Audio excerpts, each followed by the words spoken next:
That's partially why I'm here when I'm here. We are live. I wanted to go get New You wanted to toilet? blow up the dumplings. toilet? I wanted to get dumplings and boba tea, and then I went to the bathroom And Hey, you dumpings. and boba tea. and I can't think of anything. No. boba pea. Oh, there you go. Poopa pee. Get ready, guys. It's going to be a great show. Poopa pee. Alright. Let's start over. Nope. We're going with it. DD There like we a go. doo-doo. 3, 2, 1. Go Nintendo Podcast, episode 933, the Knuckle Stack Podcast. Now I remember what I forgot to send out the tweet or the X on X. Mom, Bray, will you tell us about Knuckle Stack, please? I will. Sack? Next week will be at my I lucky think it number. said stack. Knuckle Stack. It's going to be a good podcast next week. Huh? Why? It's my lucky number, 934. 934? Are you guys here next week? Rule 934. Yes. We are here. Great point. Oh, guess what? We'll get to it after she does. I'll be here Pokemon. next week too. He sounds happy. Mom, Brain, Knuckle Stack. Please. The old knuckle stack. This Pokemon dry cures its prey by spraying salt over them. This is Oh. dark, Is this like an Italian right? salumeria? Or Knuckle whatever? stack prosciutto. The curing process steals away, the water in the prey's body. Wow, that's really awful. 2 feet tall, 231 pounds. So beefy. Knuckle Stack. My goodness. Their male and female category is rock salt. Abilities include sturdy, where the Pokemon cannot be knocked out by a single hit as long as its HP is full. One hit KO moves will also fail to knock it out. And purifying salt, where the Pokemon's pure salt protects it from status conditions and halves the damage taken from ghost type moves. This is the end of the Pokemon section. Can we? Thank you, Mom, Brain. Can we refer to people like things, people, whatever, instead of saying like, "Oh, this one is thick," or whatever? Can we just say sturdy? Because it's going to take a lot to knock a I mean, 2 funny foot, you 200 say something. that. People down. have said that before. Yeah. One of my closest colleagues at work, we've handled a lot of crises together, managed a lot of things, and she will tell you in front of groups that we're training and other people, don't worry, she's sturdy like Amish furniture. We've been through a lot together, and I can always count on her being sturdy. I've called you sturdy before. You're sturdy. Yeah, I am sturdy like Amish furniture. Like how much furniture is a good. So I don't want to use Yes. that as a So, I mean, I take it as a point of pride. My family descriptor? survived Description? generations to get me this sturdy. I have been bred for sturdiness. And I didn't come from overly sturdy parents. Definitely not your dad. Yeah, but my grandparents, sturdy people. Definitely sturdy. Them Sturdy people. So, Them sturdy. you know, I feel Them's the very sturdy. very lucky to have the stature that I Hashtag do. Quest. It's a wide stance, my dude. You know what I mean? No, I'm just sturdy. Oh. You know, you are no longer you're not sturdy at all. I got a wide stance right now. Yeah, what's the opposite of sturdy? Wayfish, Uh, wispy, You Wispy. usually Wispy. call me some wiener boy. wiener boy. That's it. That's the opposite. That's Wiener boy, mean. sturdy and wiener boy. It's not wrong. You know Big what? wiener boy, I think is what we're gonna call you Oh, from thank now you. Well, on. I mean, I wasn't making reference to the actual wiener. There's an after BWE. Okay, first things first. Just Nick, WBE, I think. Wiener Boy Energy.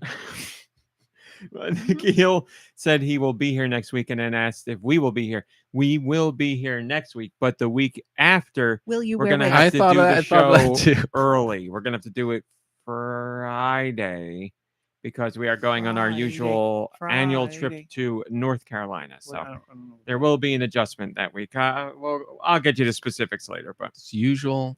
and this coming annual. week we are going to be here You regularly. have my calendar. You should check for reschedule.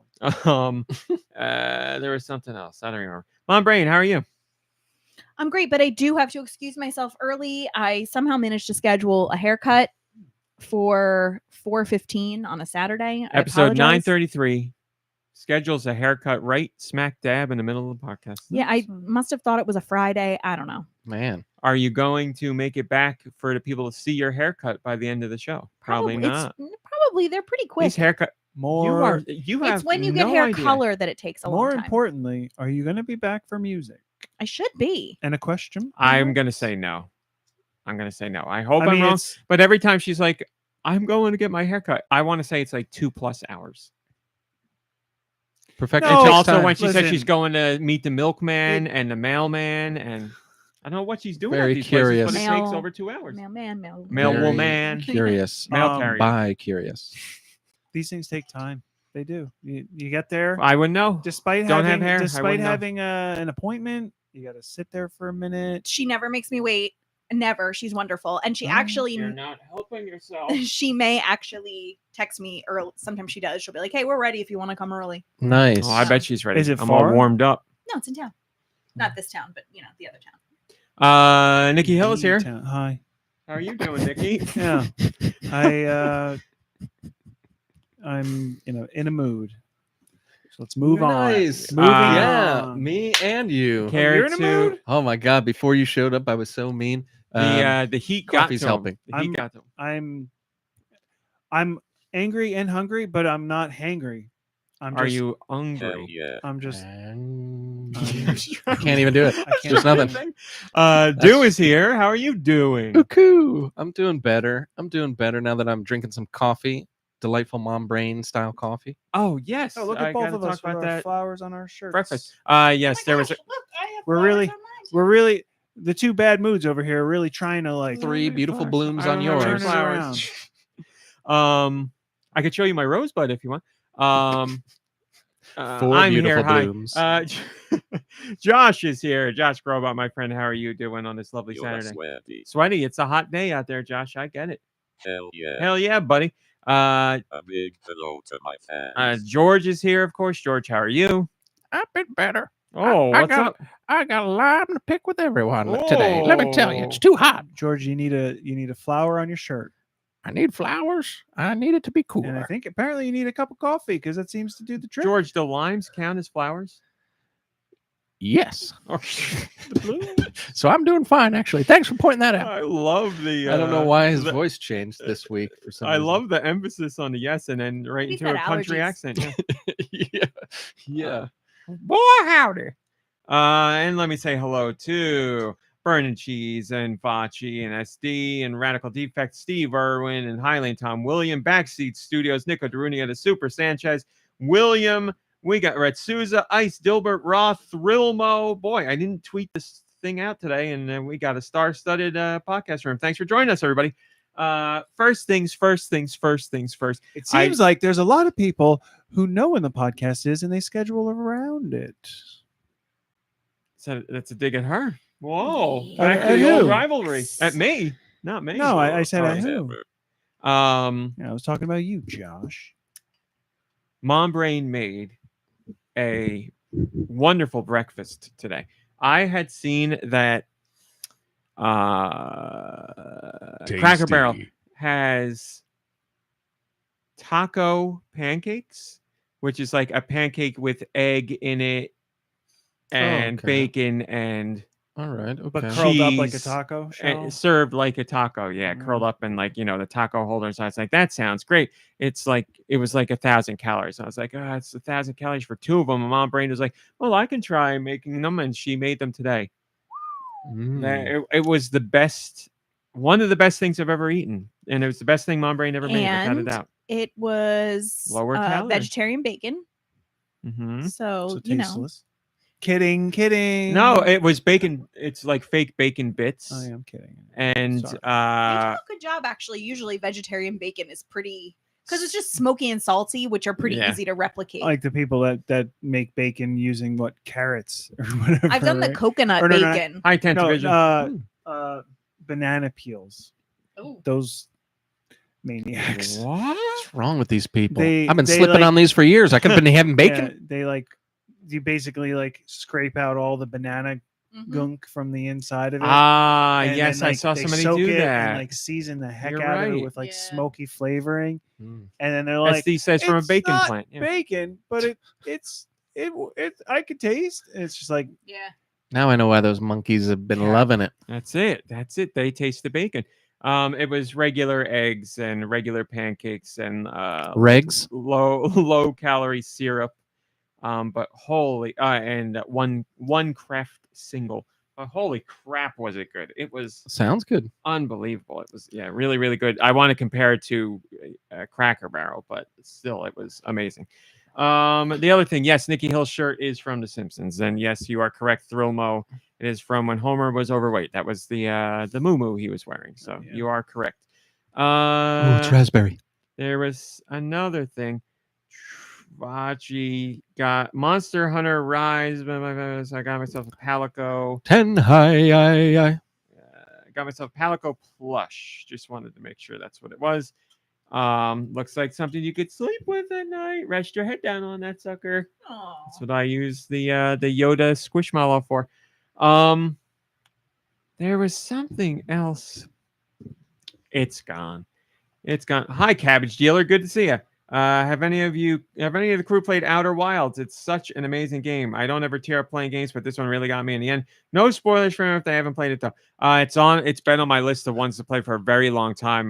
My brother-in-law, thank you, played it and he was blown away by it as well. So yeah, it's one I've always heard great stuff. That's so about. funny in a coincidental way that came up, because just this morning I was doing my daily morning routine of going on Reddit and reading awful comments, and one of the stories that came up was like, I'm looking for a new game to play. I want something emotional and something that's going to make me cry. What comment games was, "Shut up, what games have loser." made you cry? No, the top comment was a guy who had like 10 games listed, but one of them was the Outer Wilds, and I was like, that game made somebody cry.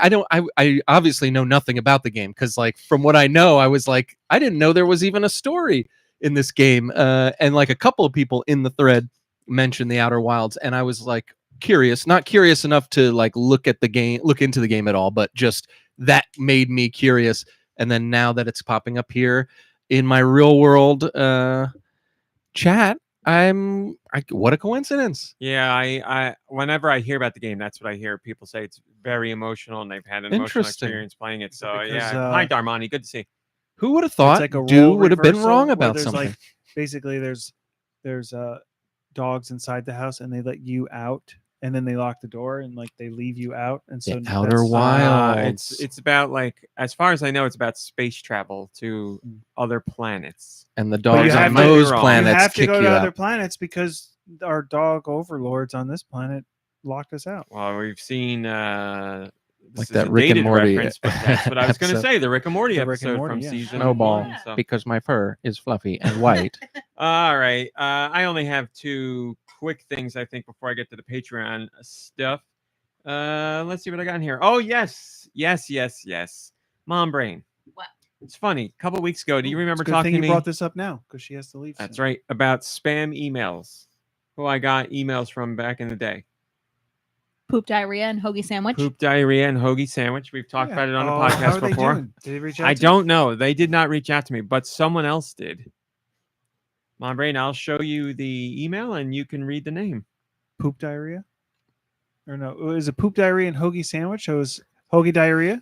Wait, is this just one person, or is this like It was just spam. It's like- Donuts mosh. that was Mosh? I would say Moish? moish. Donuts moish. Donuts moish. No, they're pretty dry. M-O-I-S-H-E? M-O-E-S M-O-E-S-C-H. So moish or mosh, either one. Oh, Peepa's in the hallway licking them chops. She just had some slop. Donuts spelled D-O-N-U-T-Z. Donuts moish. I'm down. Unfortunately, they didn't have anything to say to me. It was just a link that, you know what? I didn't click it. So who knows? You'll regret that. Well, I still got it. So I could go back and ruin things for myself. And then when you click, then you'll regret it. Donuts moish, thanks for joining the ranks of poop diarrhea and hoagie sandwich. So here's a quick question. Does spam have an email newsletter thing where you would get spam sent to your regular inbox? I was gonna make a similar bad joke about spam. Oh, you meant spam. Spam, the company. Does spam, and this isn't even a joke, this is a genuine question, do they have vegetarian spam? I don't think that's They possible. probably have to. I think it has to be like I'll look it technically up. meat before it can be made into a vegetarian thing. See, that was my bad joke. Anyways, moving on. Okay. Yes, I would like to know if they have some. Well, They probably do. so there's. It looks like there's have a. to. There's meat-free luncheon meat style. So there's. How many times There's can I plenty- say meat It in this looks like unmeat? yeah, right. It looks like there's plenty of companies who do faux spam, but it's not meat. It doesn't look like spam. Super There's also Sanchez, Omni Super Sanchez plant-based says they meat do have style vegan luncheon. spam. Well, Oh, maybe. but it's a the different company. spam make it is what we're getting to here. I don't Tofurkey. think they do. Oh, hi, Rosemary the farmer. Good to see. Especially, wait a minute. I don't know if this is true or Going not. down the spam rabbit hole. Hold on. Well, what's the website? Did you know that greenmatters.com? Okay, okay. Did you know that spam was an acronym? It's the name for diarrhea. I mean, according to them, according to these Oh, people. well, don't tell us now. We can guess. I Super processed. I anus knew meat. that. I knew that. I just forgot what the acronym meant. I did. I got my guess. I'm gonna change anus to anal. Super processed anal meat is what I'm going with. Okay. Spoiled, preserved, and masticated. Oh, Oh, gross. That's really gross. I think I'd rather have the anal meat. Oh, the anus meat. Sorry. Anal is what I. Oh, changed anal to, meat. yeah. Okay. Now your turn. Okay. Siegfried plots another meat. Oh, okay, okay. So yeah, I don't know if you knew this, but Siegfried and Roy. I should probably save this for the end, for I the don't know what Deux you view mean. at the no, end. I don't know what you mean. But yeah, he actually started spam, and at first it was tiger meat. It was all these circus tigers that Oh. wouldn't be trained. that's why that one tiger went after them eventually. yeah. Can I change my answer His whole to? thing. I remember hearing that. His whole thing was like, "You bite me, I eat you." That was his whole thing. That's his accent. That I'm was sure. his whole thing. I'm changing my answer to sloppy, pink, and moist. That's what I'd like Ooh, to go with. That's Can I actually change mine to a description perfectly. Spoopy, poopy, and moopy? Yeah, there you go. Man, you guys aren't even like putting any thought into this, and they're so much better than my stupid answer. More effort, but no, But yours has a history. There's It- like a whole. Yeah, and that took me a long time to come up with too. All right. So what does it actually stand for? Okay, so there's a lot of different thoughts about it all over the internet, and I don't know the definitive true answer.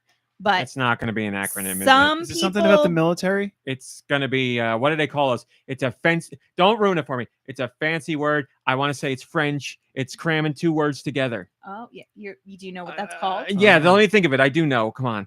I want to think. For some reason, I'm thinking. It's a portmanteau. There you go. Yeah. I was going to say I'm thinking wine for some reason. Some people think it's a portmanteau for spiced ham. There you go. Others say it stands for shoulder of pork and ham. Oh, that's But- an acronym. This website and other people have said it. It's an acronym for specially processed American meat. Mm. You know, if I'm going to go Makes with one of sense. them, that would be the one. Well, I'd go with. there's like I listened to a podcast about it. But it doesn't look like the Um, brand makes their Like own the reason vegetarian. it's so popular in like Pacific Islands and stuff like that is because like during the war, when like American GIs would come down from the heavens. What I'm saying, Parachuting in. they were like going through, and I guess I probably shouldn't tell the story because I don't really know it, but like they were But here we like are. liberating the islands and stuff like that as they were going. The only food that they had was this canned ham on them, and so for like a bunch of those areas, that was like the only food that was available for a period of time or something. But like it's evolved into such like a delicacy in so many. I've come so close to many- madness trying to get it here in the States, but they just can't get the spices right. I want to make sure we give the Look up the Discord credit because they spam, came up with some good acronyms, such as Backseat Studio says strongly pulverized auxiliary meat. Tony De La Mancha says soylent, precious, amalgamated muscle, which I really like. That's good. Did I miss any others?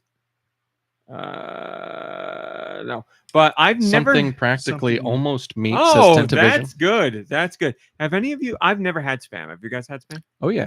Oh, and I like it. I There mean, you it's go. not. It's don't think about what it is. It's gross, but like, it's good. It's no Taylor ham, but it's like it's kind of in that wheelhouse. It it's is. it's not. Yeah, I would It's imagine. it's processed. It's in that wheelhouse, but it's nowhere near as good as Taylor ham or pork roll. But because it is.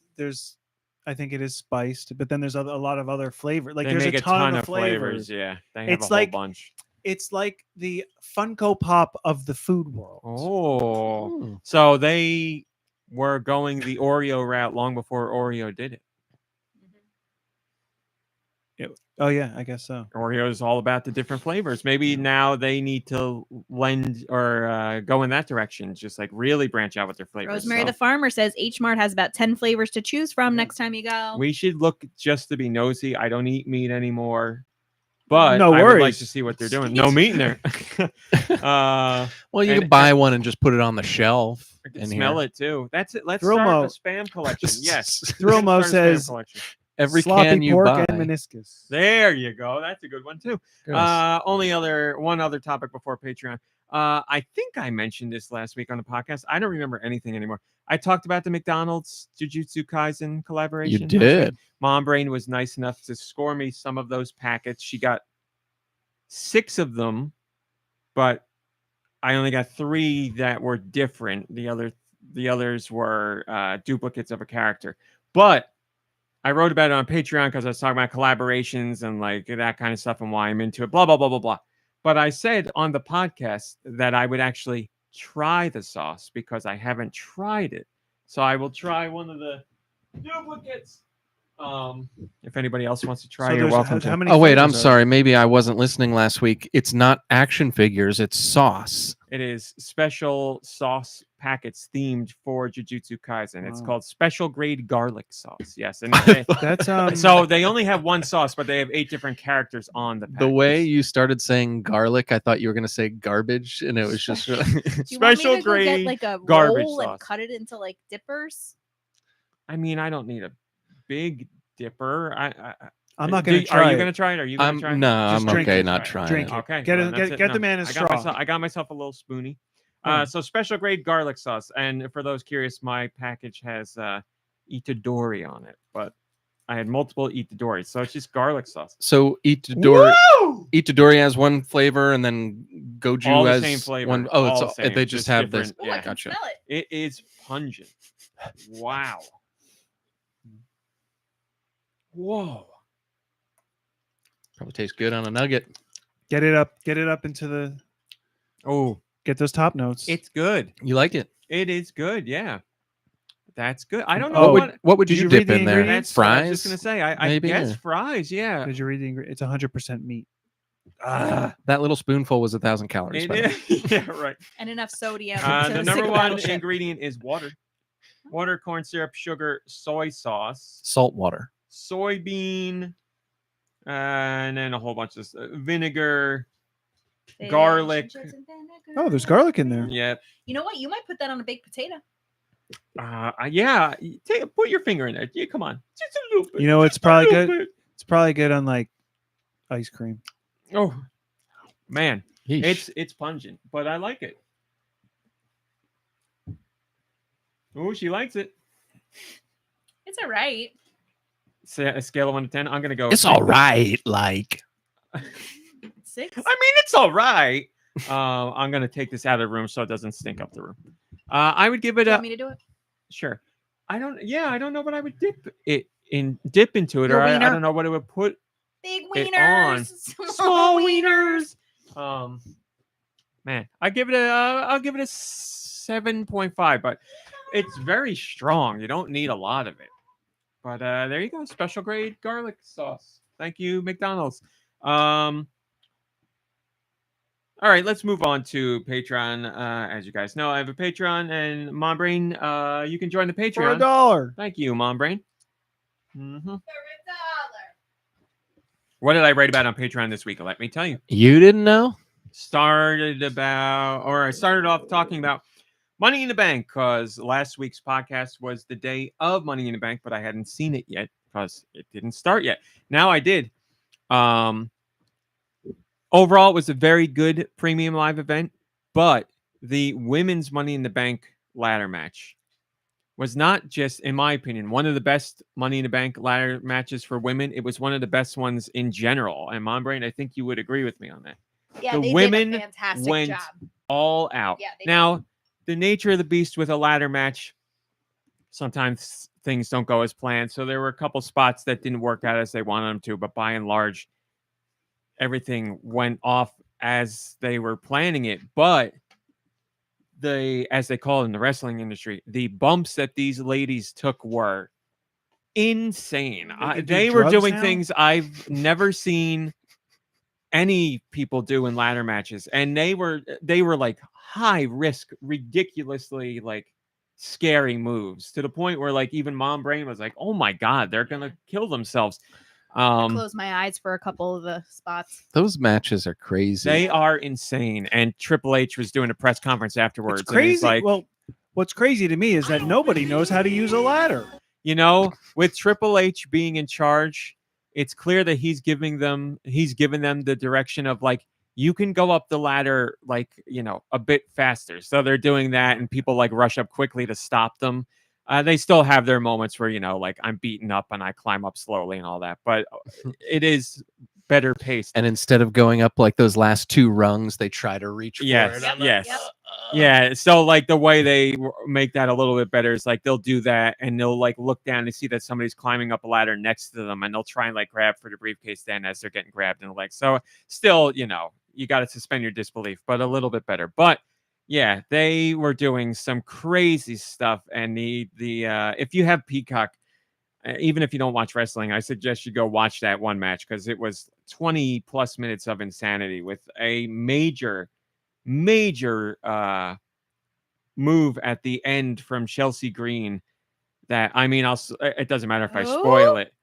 Chelsea Green, she was on what, like a 12-foot ladder in the middle of the ring on the top of it, and got pushed off the top of that ladder to tables on the floor outside of the ring. It was oh god. insane. And you could see like the We haven't crowd seen that? knew that they were like, oh my god, this is what's going to happen. Like this lady's falling off the top of this ladder to the floor. What is going to happen when OSHA gets wind of this? Mm. You're Fingers not crossed, supposed to go fingers above that second to last rung or whatever. Like and they're standing on the top. That's why the women's match was more exciting, because they don't do that ladder climbing at contractor work normally. So they're not used to the ladder. She wasn't standing on the top, like she was the two rungs below, so OSHA would be Oh, fine, now your but- story changes. Well, you know, nobody. Hmm. If you're let's look at it this way: if you're standing on the top of the ladder, you would have already grabbed the briefcase. Like you're not going to which- go up that high that you'd be above it; it'd be below you. Man, do they just like in their off time leading up to this match, do they just like get on ladders and jump off onto tables and practice? Like because that seems dangerous They're certainly, if you do practice, but it seems dangerous if you don't practice. They're certainly practicing. Yeah, I don't know. I would imagine they're just falling into mats and not tables. But like the girl that took this huge bump at the end, Chelsea, in the last few weeks, there's been a lot of videos of her circulating showing like things that she used to do in wrestling when she was with other companies. She was in other smaller companies for a few years, and she was like legitimately impressive. She was doing some really cool stuff. And I think because that was gaining so much traction online, they were like, let's get her in Money in the Bank and let her do something crazy. So that's what she did. But yeah, when she falls, you can see like, you know, she got prepared for the fall before in the air. She like laid out and put her hands behind her head, so when she hits the table, it's not her head hitting the table. But yeah, they got to just be jumping That's off of crazy, ladders man. into mats over and over and be like, yeah, I'm good. I'll do that. But like, But tables are not soft. they are Even not. if they're like prepped. They pretty They're- much break your fall, and and that's they don't even yeah. break your fall because they're Yeah. structured to break, Yeah. right? Like they're They had they had two women where one was on one of the ladders, and they had a ladder set up in the ring, hello Spaniel 53. and they had another ladder connected to it. So it was on the ropes and in between the rungs of the other ladder in the ring. So it's making like a table out of it. And they had one woman standing on the ladder in the ring and another woman standing on the other side of that ladder.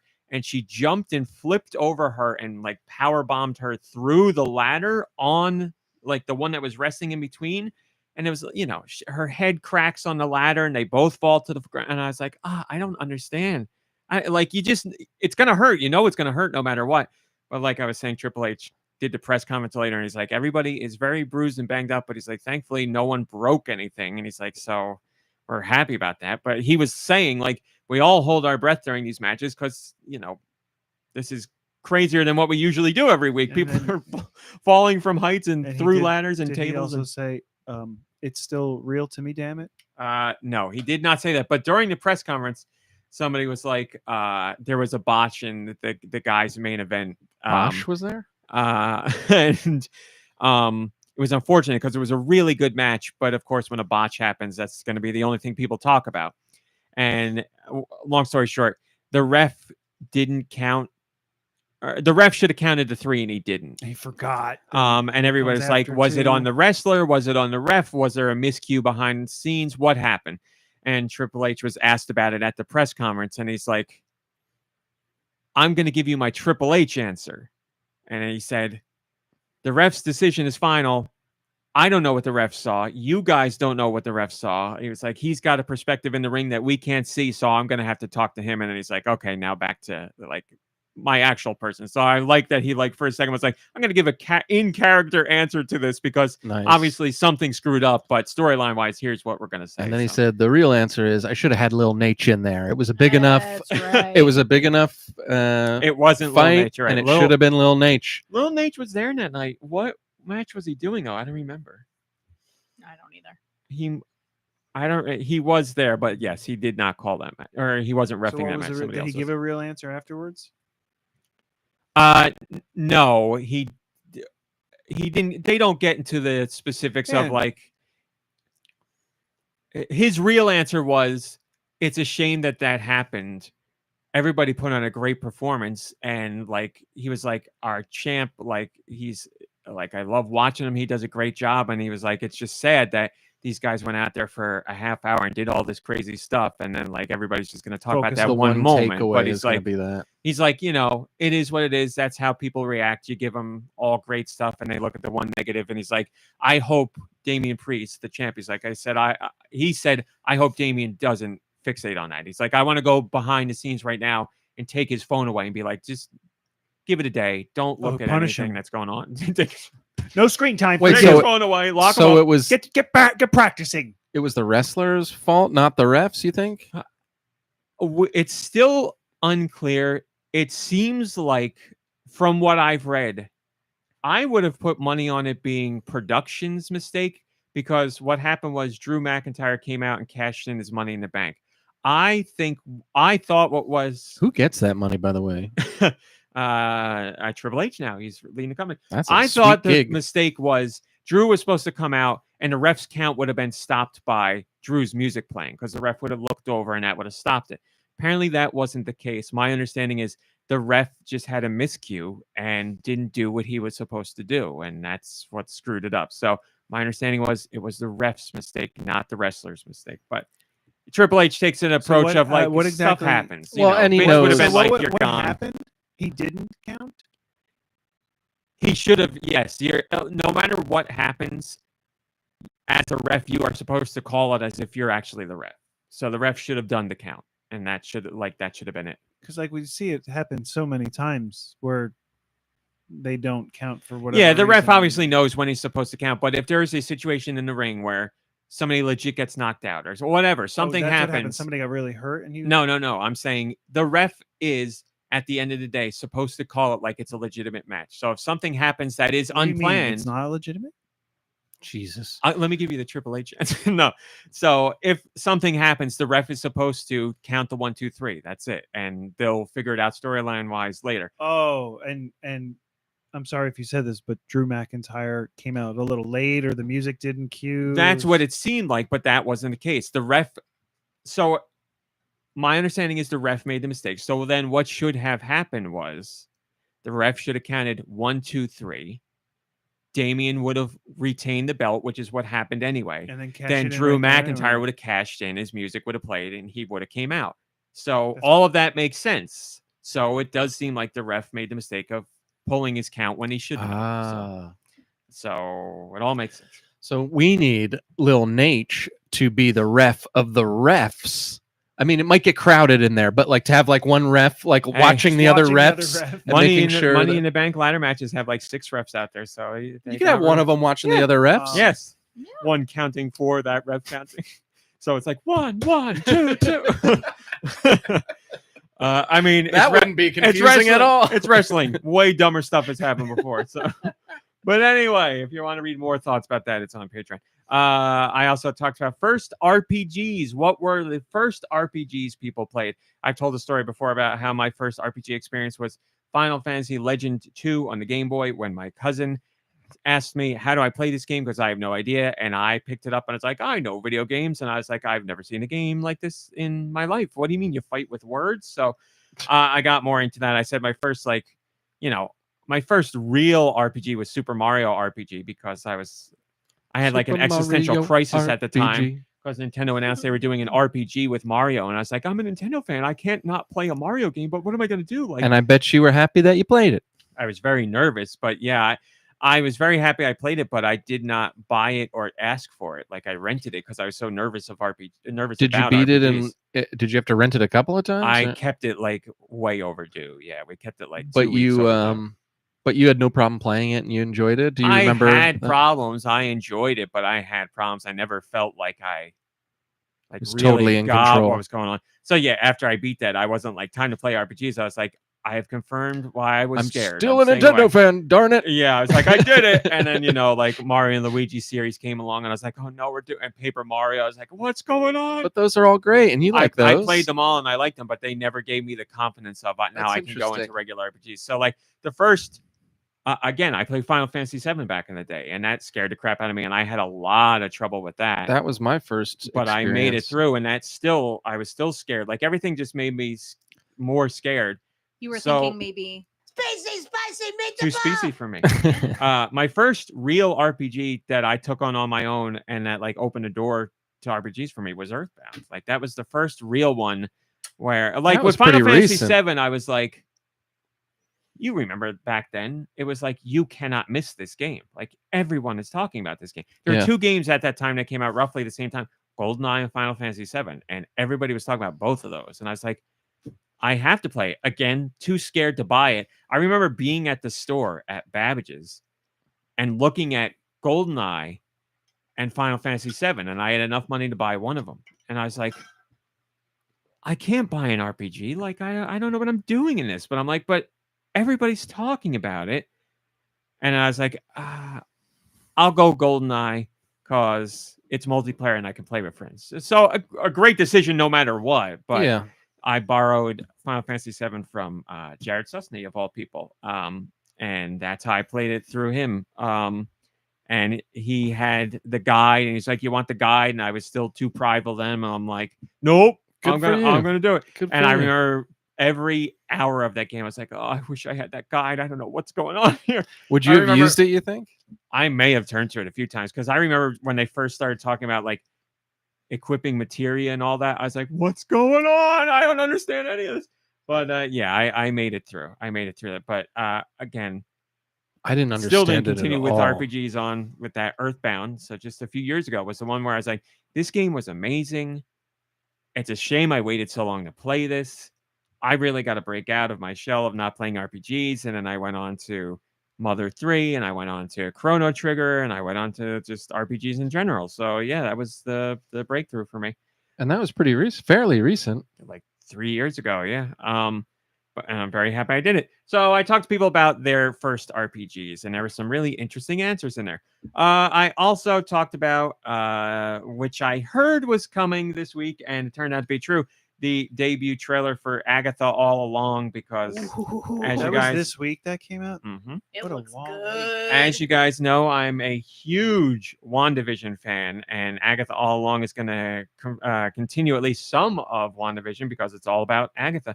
And was very excited to see that trailer. I'm pumped. It comes out September 18th, so it's coming out at the right season.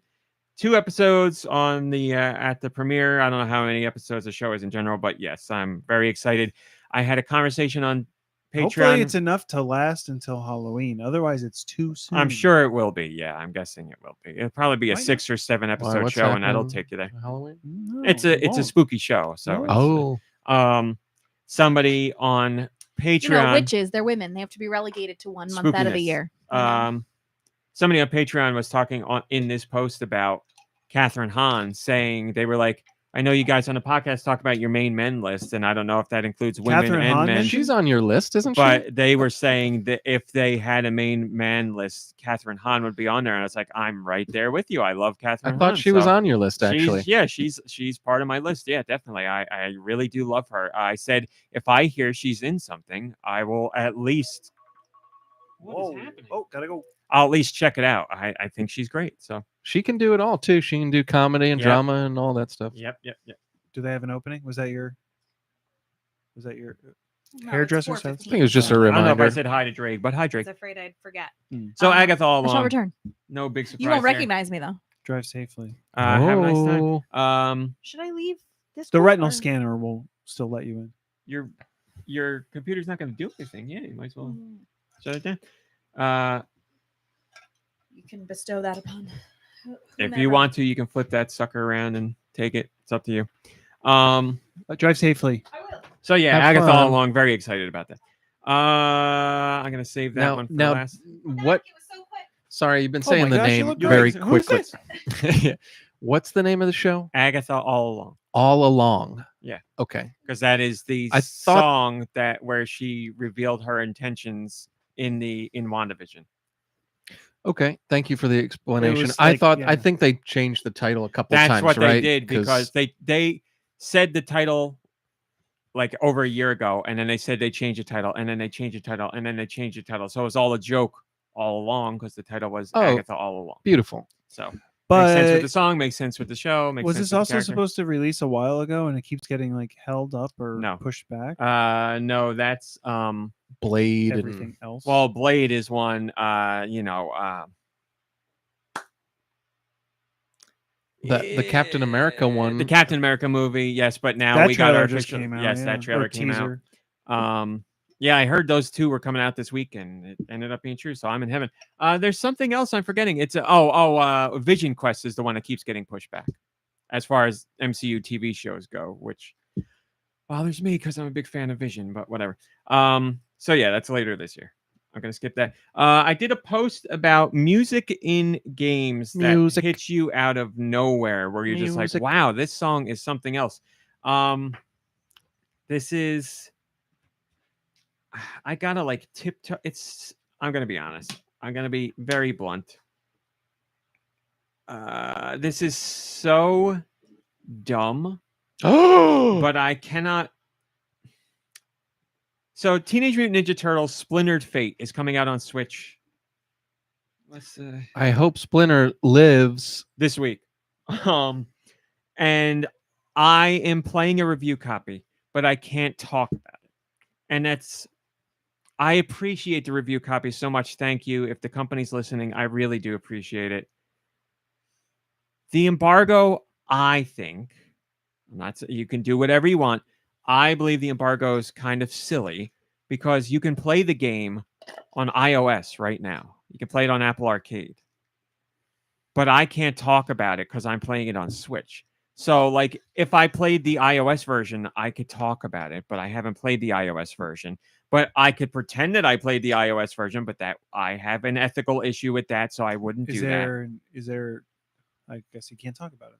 What? I can talk about like the technicals of it because that's already been announced. Is there? But no, is like there a reason that No. the Switch one is like don't talk about it because there's a problem with it. But the No, other I mean it's like systems are weird working crap on it. with like with Cuphead. It was like don't talk about Cuphead on Switch when you play it, and we're like this it's been out. We know about it already. Why can't I talk about this? Hmm. So I can't talk about my time playing Splintered Fate, but if I played it on Apple Arcade, I could talk all about it. So what I did to dance around this topic, I said, I can't tell you how I heard this song, but I can tell you that in Teenage Mutant Ninja Turtles Splintered Fate on Apple Arcade, there's a song in the Ninja Turtles lair that when I heard it, I was like, wow, what a song. It was like, Like, I can't say that. This song, it's why I wrote the Patreon post. It stopped me in my tracks because I was like, "Holy crap, man! This is a hell of a song." It was just like a very.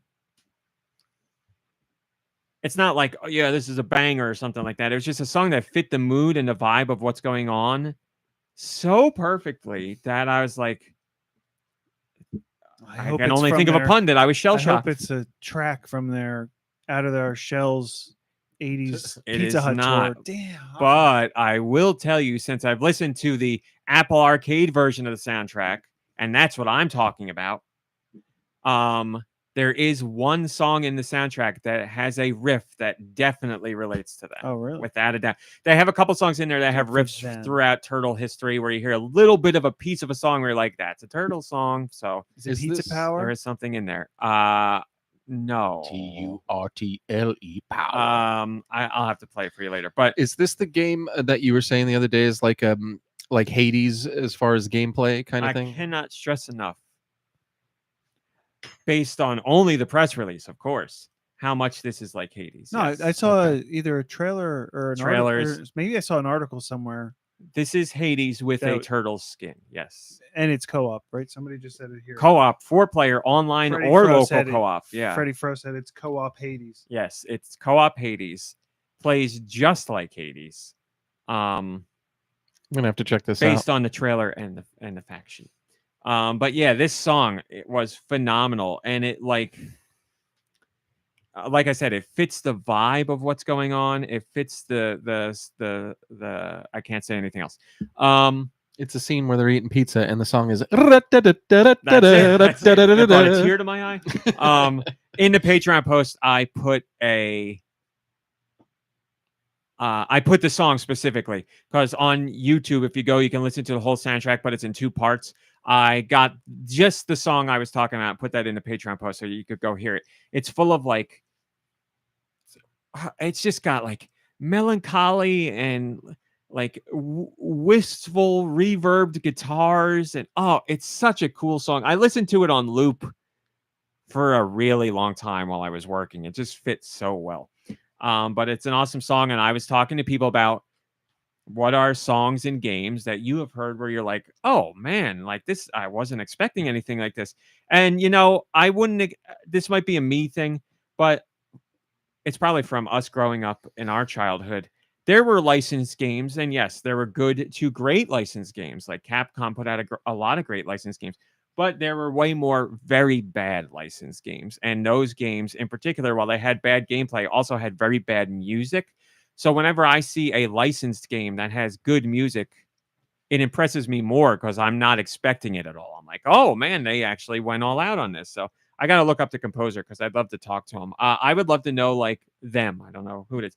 I'd love to It's know Hans like how Zimmer? much. That's it.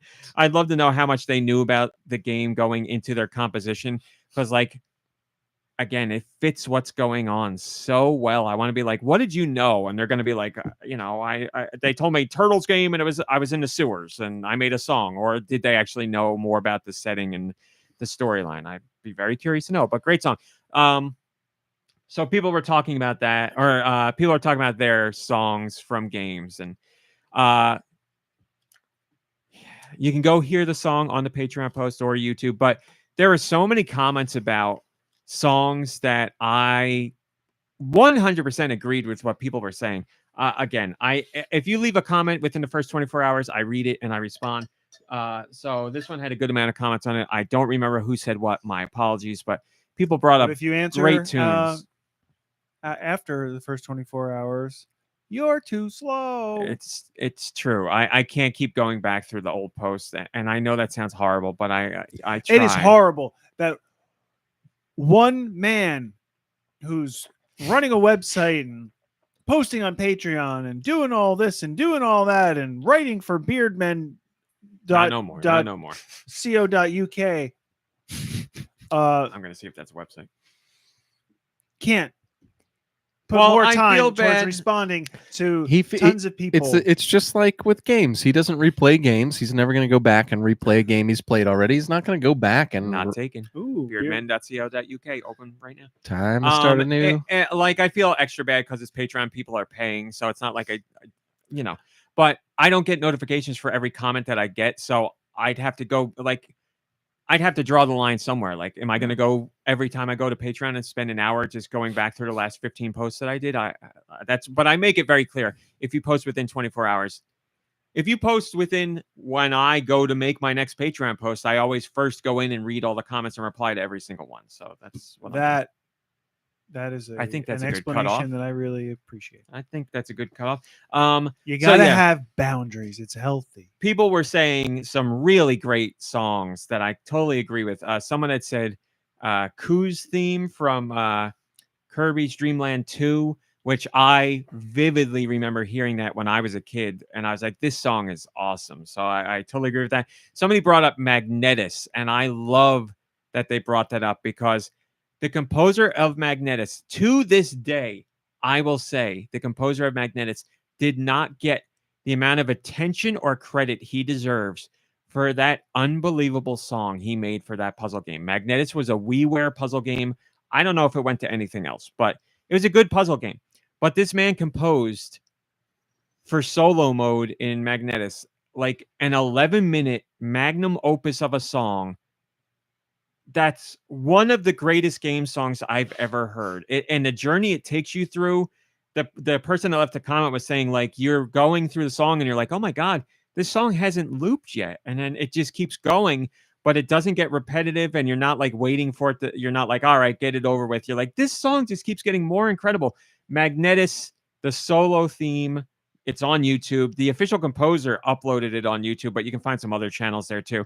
I highly recommend you go listen to that song. It's 11 minutes that are going to change your life. It's such an incredible song.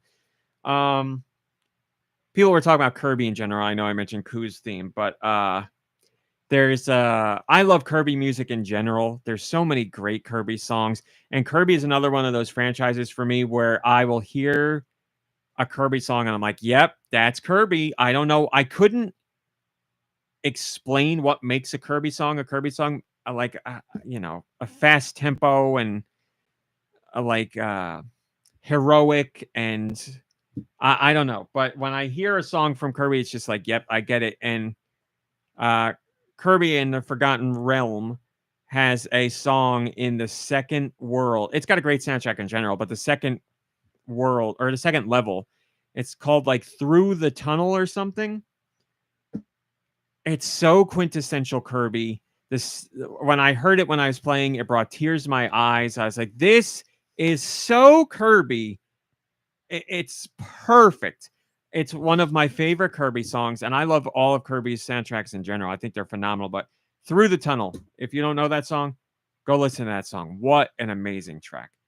But I love talking about music, so of course on Patreon there's a lot to talk about. And I also talked about Microsoft Jewel 2. So in the Patreon post, I say Microsoft's getting into e-smokers. That's right. E-smokers. What are they called? E-cigarettes? E-cigarettes. They're called e-smokers now. By the way, did anybody get French fries yesterday for National French Fry Day?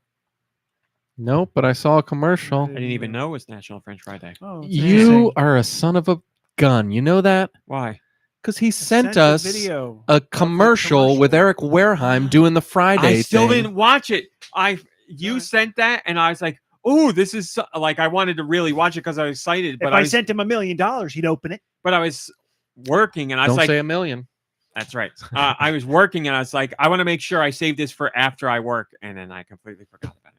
Oh, That's you saved so it all exciting right. that I have it. Technically, Saved you know, it to the still point that saving I forgot it. about it. Yeah, that's great. Yeah, I didn't know because I didn't watch it. Now I'm excited all over again. Oh my God, that's embarrassing. But anyway, Microsoft Jewel 2. There are times on GoNintendo where I'm doing something for the site where I can't post stories. I have to wait for something to happen, or I have to wait for something to upload, or I'm talking to someone and I need an answer and I just can't do anything. So I'll go on my phone and look at TikTok, or I'll read news or whatever. But, sometimes I want to do something more active than passive. and I was doing something on my computer, and I opened up the start menu. I'm on Windows, and it had a little advert for Microsoft Jewel 2, and the picture looked like Bejeweled, and I'm like, I'm a sucker for Bejeweled. So I went and clicked, and it's like a free browser knockoff of Bejeweled, and I sunk a ton of time into it. I'll talk more about it later today, but I was like, what are those games you guys have that like are just time sinks where, you know, you got a bunch of other things on your list to play and stuff that you really want to get to, but then something like Microsoft Jewel 2 comes up and you're like, oh, well, I'll play this for a little bit. Yeah, and then, Sparkle 2 did that to me. And then, yeah, you're like, I'll play a few minutes here or there. And then you Solitaire like and to put an hour Tetris. into it.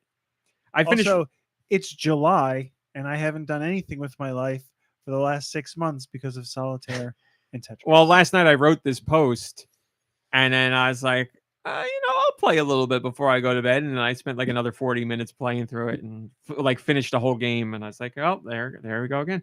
So that's what I wrote about on Patreon. I'm saving one because I figured it would be a great to parlay it into the news discussion, because Nintendo dropped one hell of a surprise this week. I don't know where anything is here. They dropped one hell of a surprise this week. You know what? I'll focus here, and I'll Is tell their you. next system Oh, I got out it. already? Let's talk about the news. I did it. Finally. Got it. I said it They're way by too each much. other. I figured they had to be close because Mom Brain usually hits that pretty good. Did you guys watch No. the random 15-second teaser that Nintendo dropped on their YouTube channel? this week? What? I didn't even hear about this. It's called Emio. It's I'm sure Nintendo's partnering with somebody on it. Wait, a game? Yeah. Well, I didn't know. Is it their new system that they just dropped a teaser for or something? No. You know how many times I read Is that the game that I came out and I said to you like I like this? It wasn't part of the direct? No. It was brand new. This Emio? week we knew nothing about it at all. They dropped a 15-second teaser trailer for Emio on YouTube. I suggest you guys check it out right now. How do you spell that? Emio. Emio. It popped up on Nintendo's YouTube channel, but they did something that they never really do. It popped up on every version of their YouTube channel at exactly the same time. I don't know what you're watching over there. Just go to Nintendo's YouTube channel. Yeah. Oh, it looks scary. It's supposed to be scary. It is scary. I'm watching it with the sound off. Probably not a good you're idea. all right. There's just ambient noise. You don't I'm hear the anything. only maniac. So Europe, UK, Australia, America, Japan, it all came out at the same time, and that was it. And What was, I guess, Baghead was taken? well, my understanding is it translates to smiling man.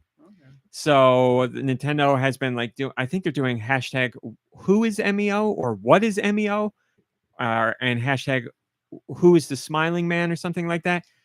So Nintendo does not make these kind of games very often. And when they do make them, they partner with somebody. So I would imagine they are partnering with a company, but it's just very unexpected. We got the Nintendo Direct that was full of surprises.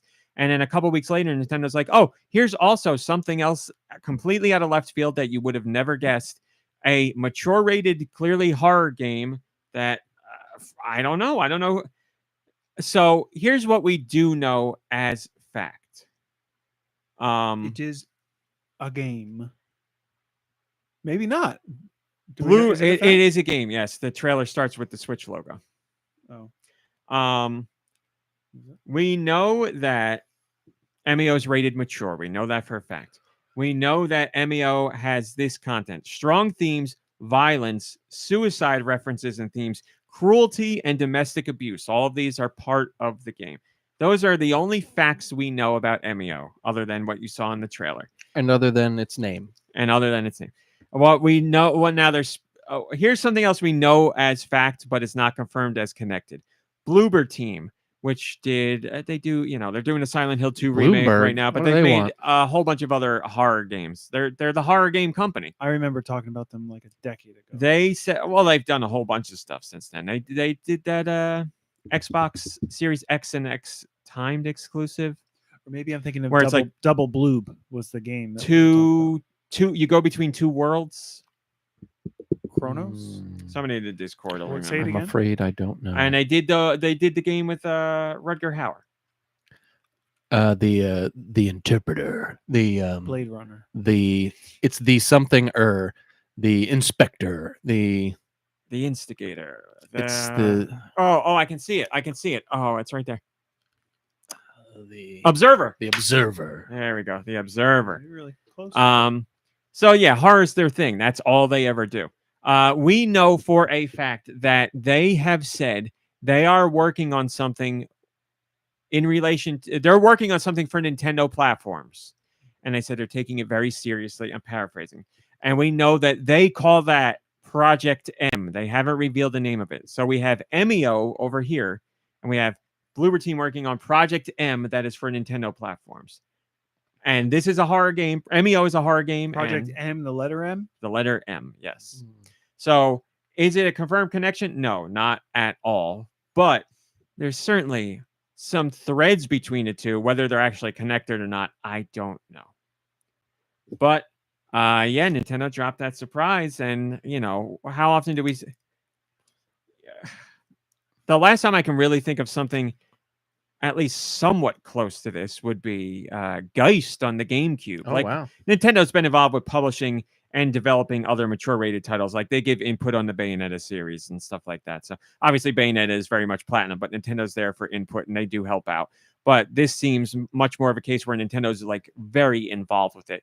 This is branded as a Nintendo game. Like the way the trailers on their channel, the way it's presented to gamers, it's how Nintendo presents their games. So it seems like Nintendo is very much publishing this game. Nicky Hill's got some kind of everybody look on his face about upset something. It's a paper bag. What else is made of paper? Nintendo Labo. Pages, books. It's a trench coat. It's a Hotel Dusk sequel. Done. Well, be an odd direction, but okay. You were saying, Deux? Sorry. I don't remember.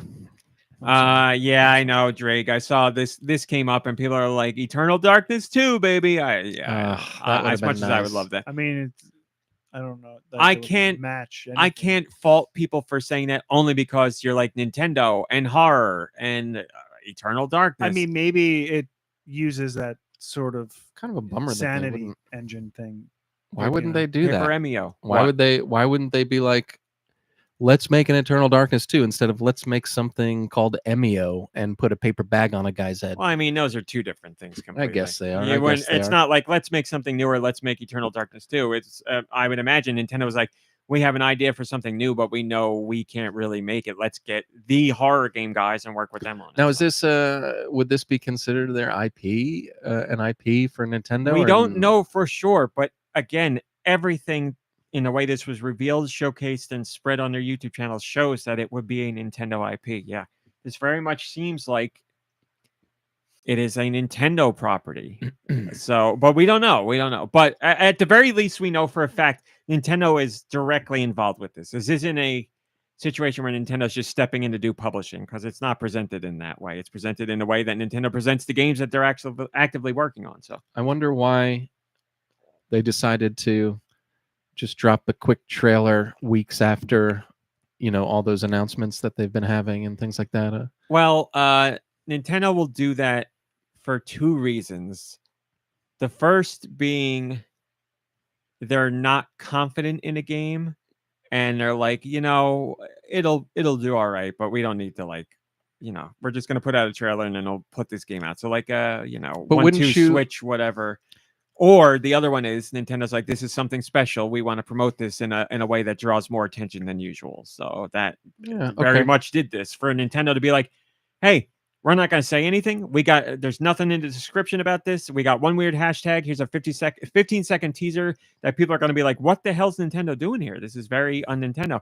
And you look at the comments and they're like, boy, the new Luigi's Mansion looks weird. And so, everybody's jumping on the fact that this is very untraditional Nintendo. So we don't know, but I love a mystery and it's building hype in a very organic way. And I love that. So word of mouth, and it's got people talking. My spiders and flies are out and about, let's just say, about this story. hopefully this time they can get us some true information. I'll keep my fingers crossed.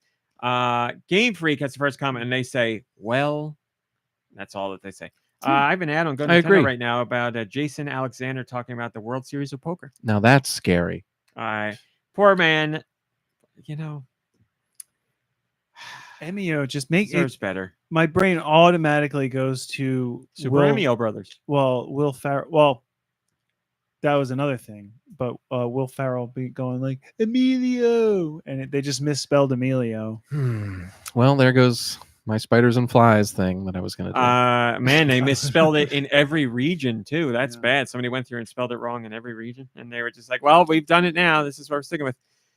Yes, again, Emio roughly translates to "smiling man," which Or are is you what thinking you of see in the trailer. taquito?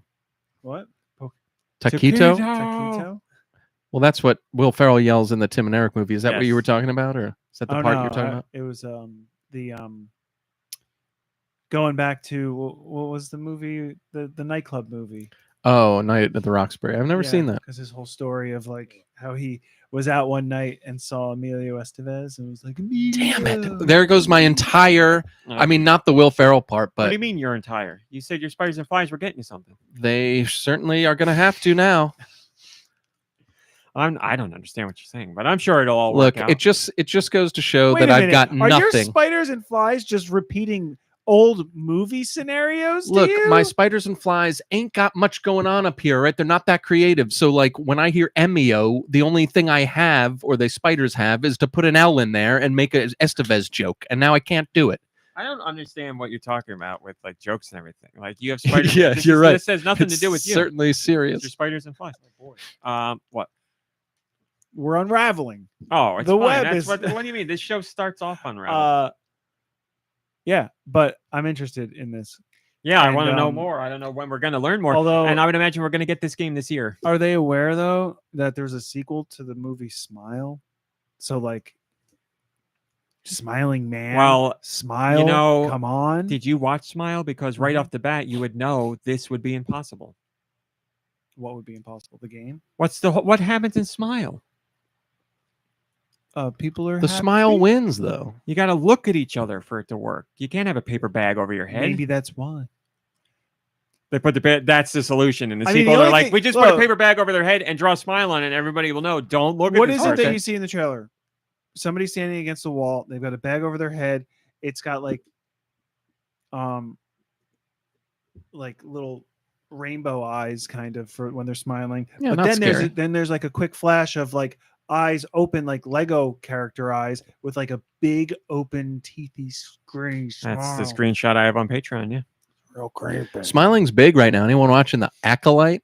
That helmet has a big creepy smile. Gotta smile. Smiling's big. I was talking to my cousin about that show. Overall, the show has Oh my misses and some Smiling Man is in the chat. that bother me, but I would say overall, I'm at least like the show's fine. Like It's there are fine. episodes where I'm like, It's that was fine. fun. That was It's fine. I don't Yeah. hate it. I don't hate it. I don't hate it. It's been ebb and flow. There's some episodes where I'm like, yeah, and other episodes where I'm like, okay. Yeah, it is what it is at this It's- point. I'm going going to to say at this point, we'll reserve judgment for the finale, but I'll say at this point, largely harmless. I've watched many other shows that were much worse than this. So it is what it is. Man, I mean, Smiling Man looks perfectly happy in chat, so I'm not really afraid anymore. We're all good. Drake, he's that happy is 'cause he's- amazing. He's only happy when he's murdered. Great gif. Oh, maybe that's it. Well, you know what? We're on horror, and this show doesn't matter.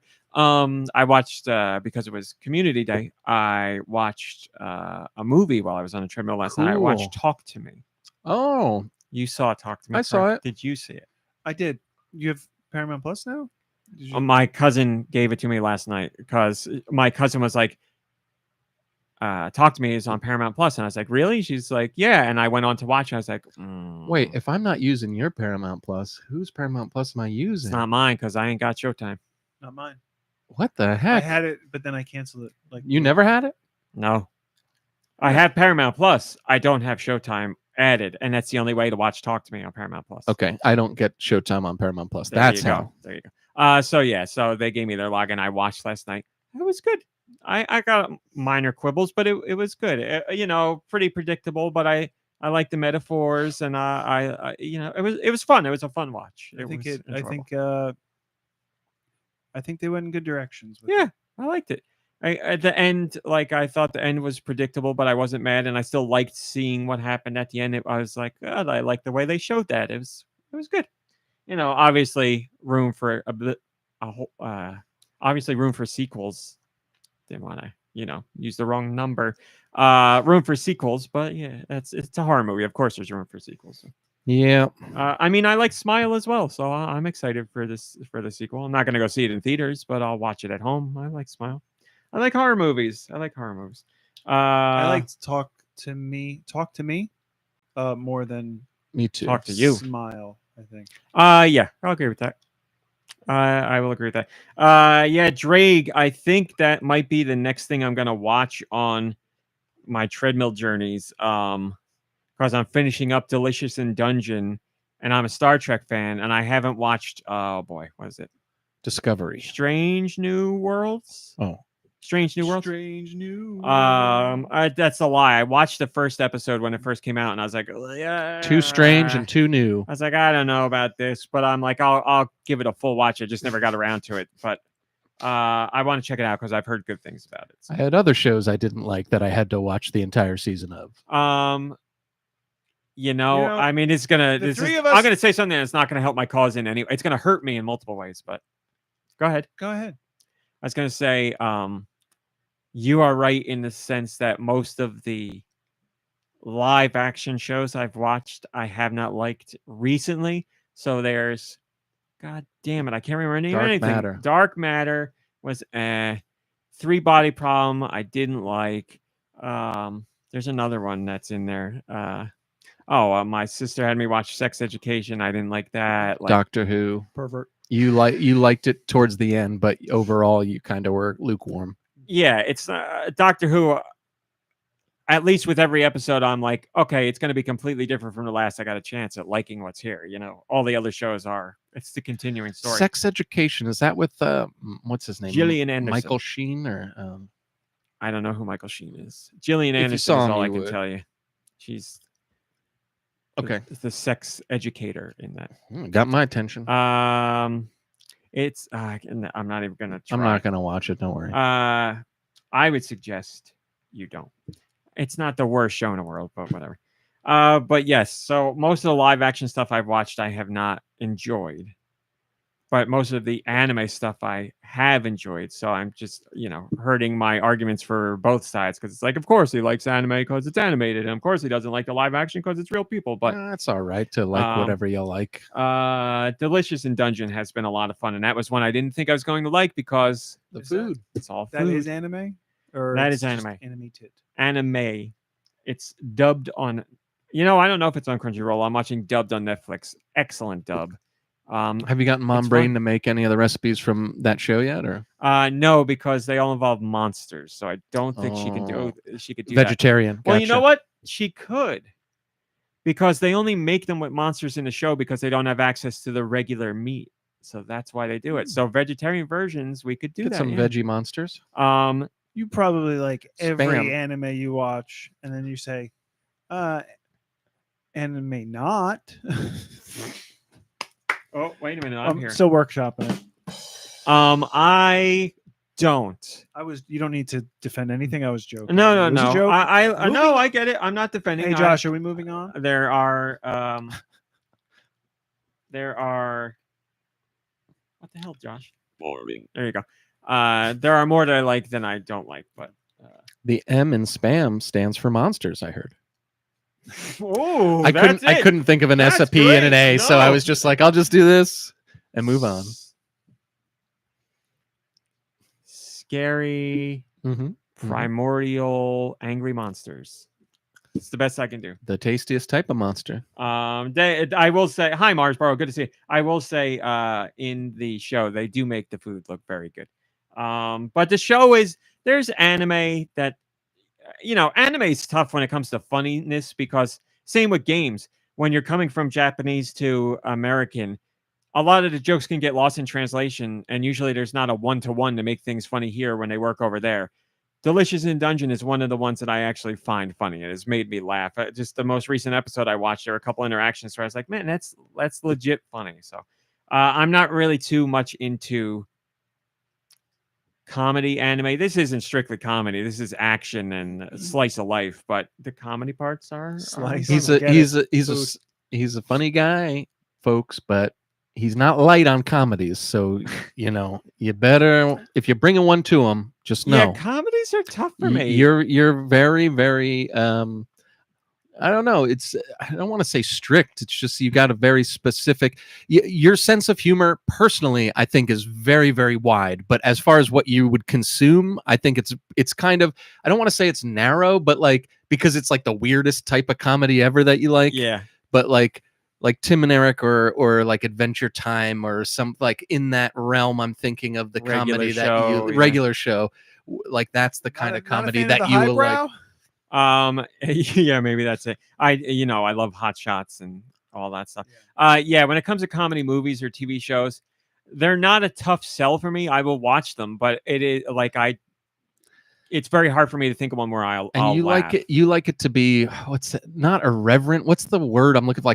Like silly, but not silly, like not like silly like Anchorman silly like Tim and Eric silly. Like I can't explain it. And there's rip-offs of Tim and Eric that you see all the time, and I can watch that and recognize how they're trying to be like Tim and Eric, but I would be like, RMC would never go for this. There's just, you could just tell. There's a magic to Tim and Eric's weirdness. Like, a lot of people look at Tim and Eric and they're like, oh, they're just on a whole bunch of drugs and make weird crap. And that's the thing that really does it for me, because like they're very meticulous about what they make, and they're it's not because they're high and like it, the fact that they're doing drugs or whatever. You watch this stuff and everybody's going to go, these people are high on something. I always thought that. Yeah.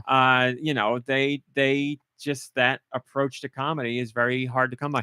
I'm trying to think of like tradition. Like there are, it's going to be dated because I can't think of any modern ones, but there's traditional sitcoms that I thought were funny. Like the earlier seasons of Roseanne, I thought were very funny. Like I legit thought that was a funny show. So they got woke.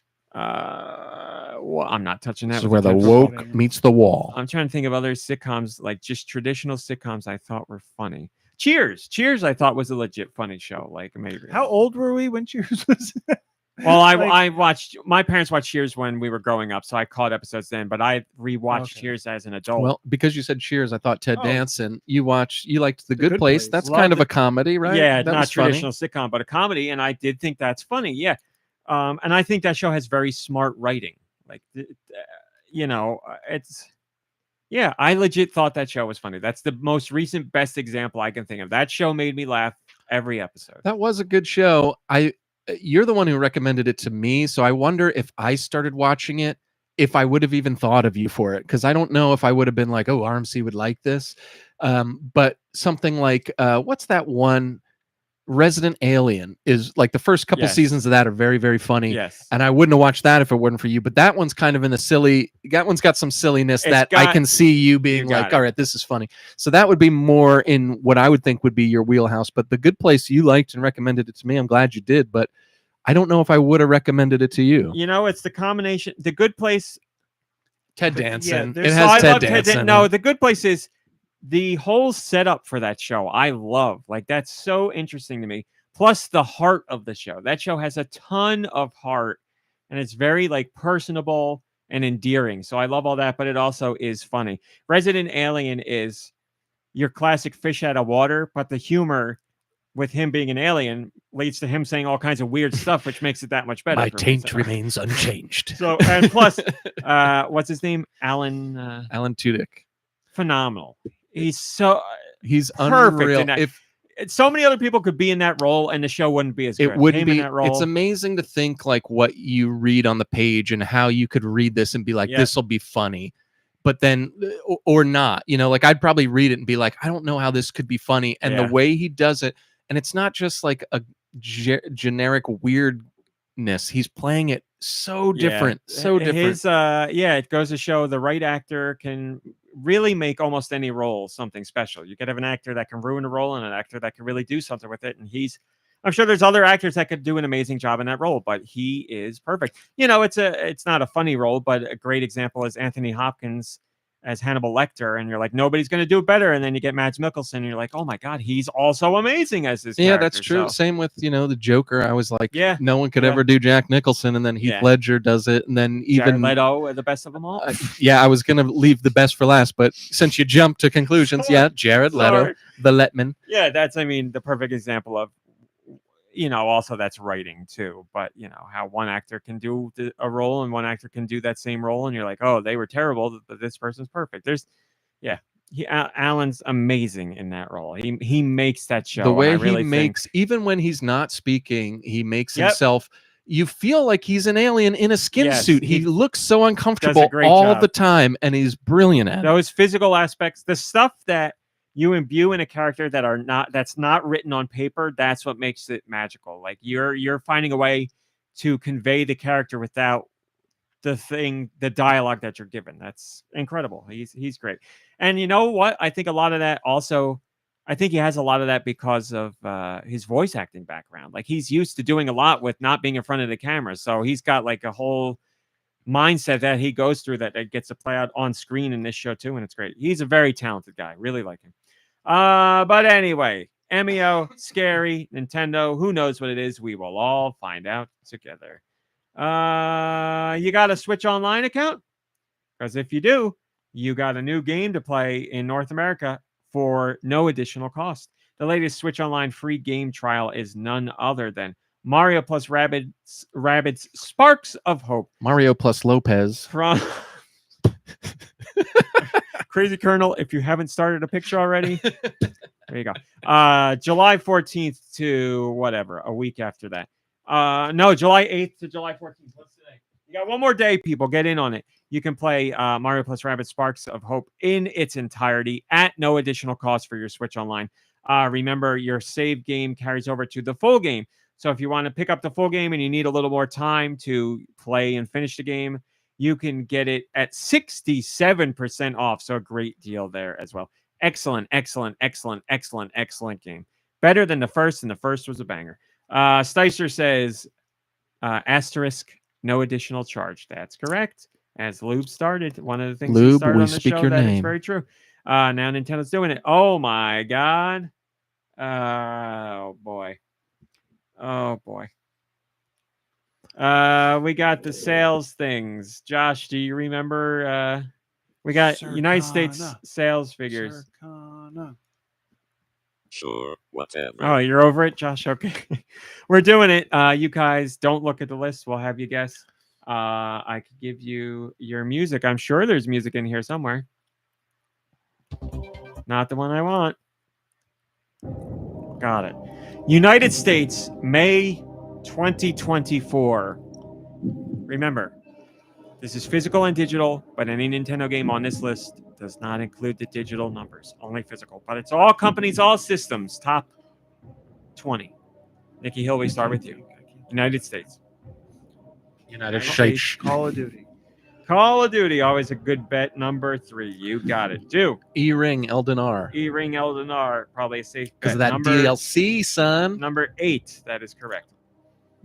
Well, this is for May, so it wasn't out yet, but you're still right. Because of the DLC. People were getting excited for the DLC coming out. Is Princess Peach Showtime on there?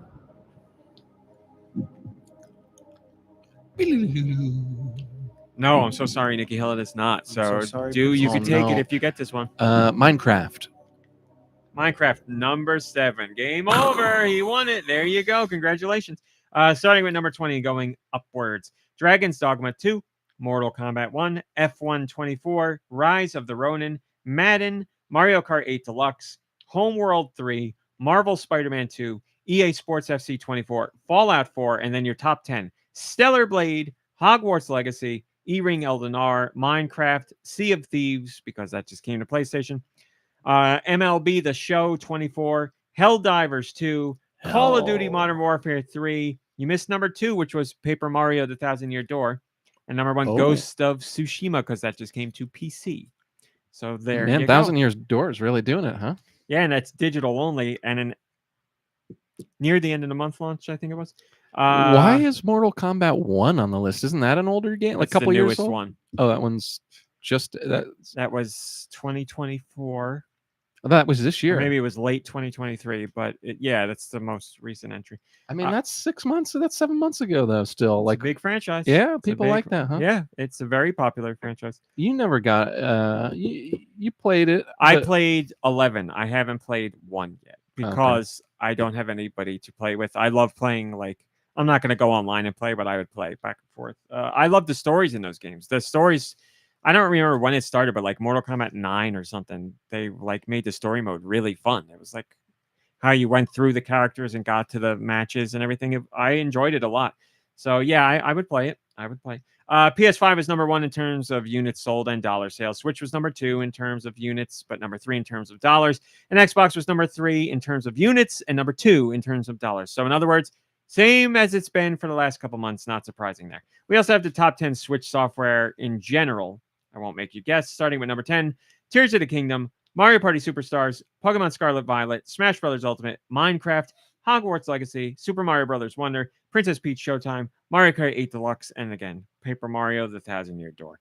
Sticer says, we love to see Paper Mario doing so well, especially since this doesn't count digital. Great game. Yep, that's always the important point to bring up. Does not include digital. So with digital, probably would have been number 1. Just a guess, based on my knowledge, just a guess, but I think it's pretty much a lock. North America, what do we got?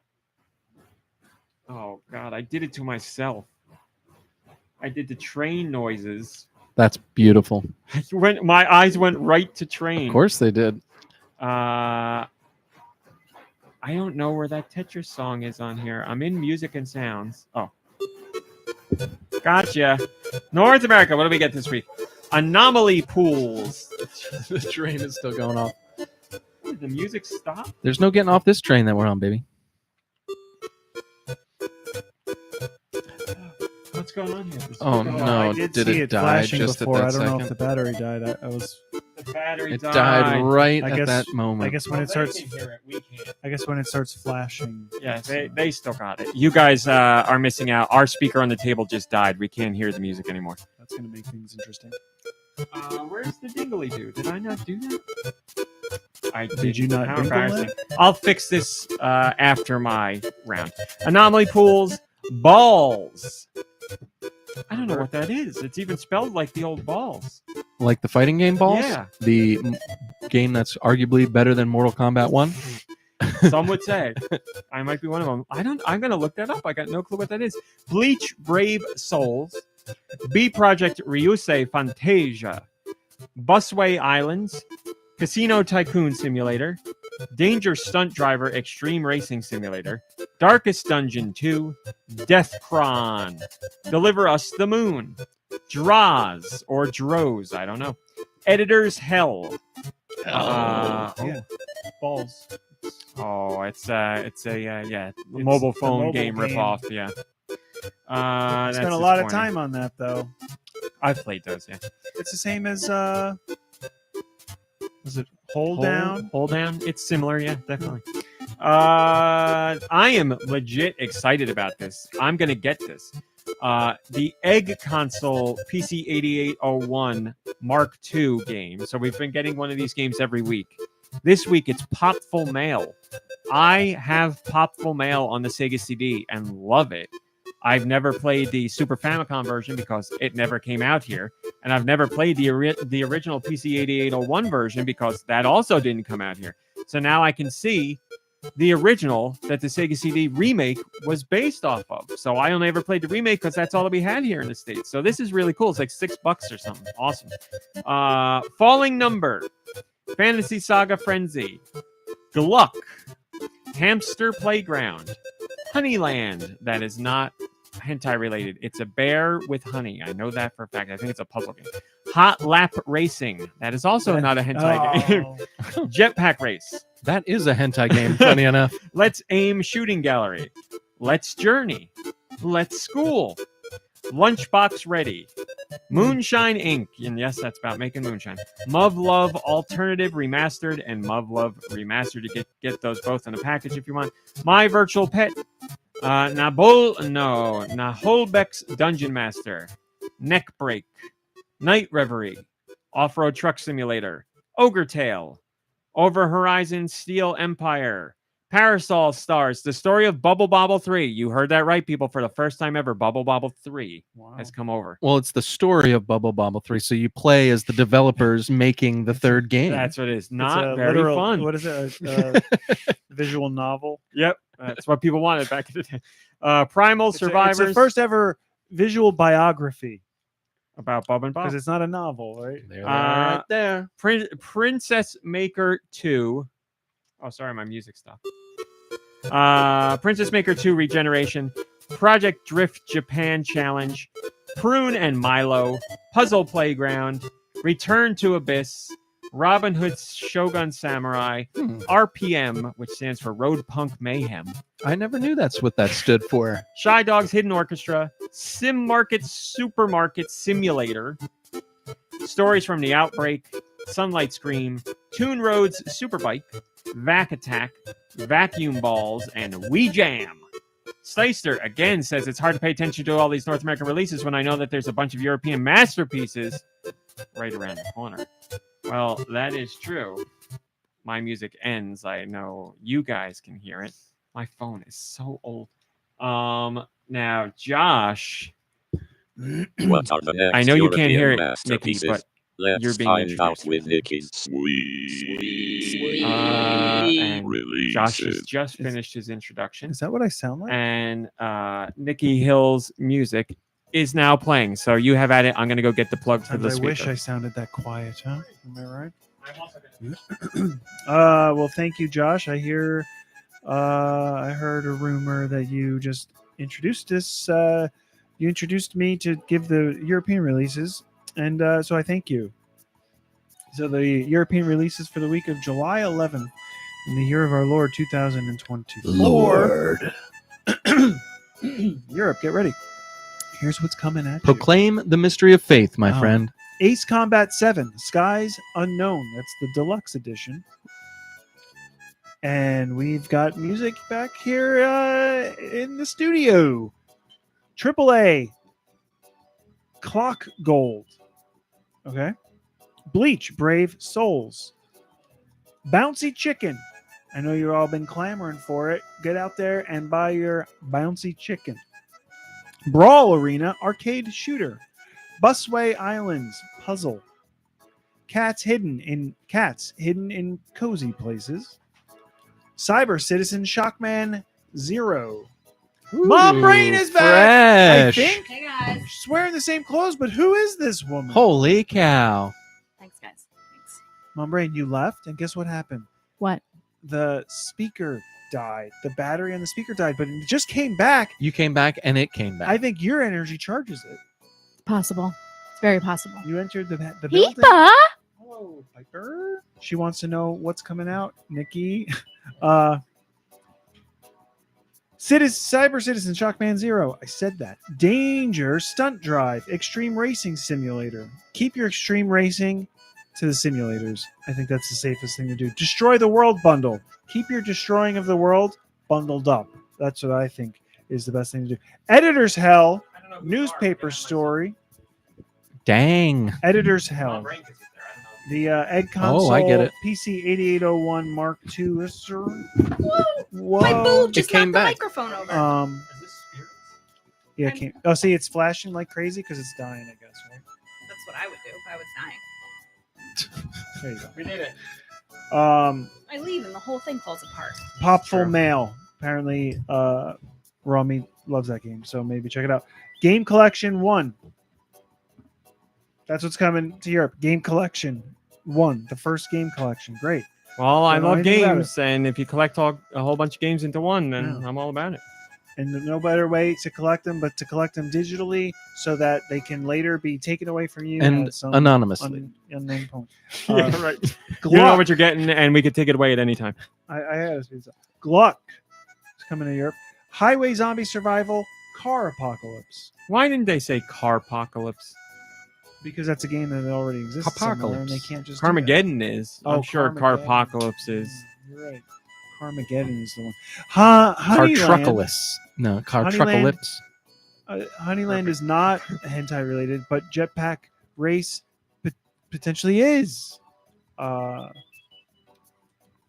Kubit's Gallery. So is Let's- Kubit's Gallery.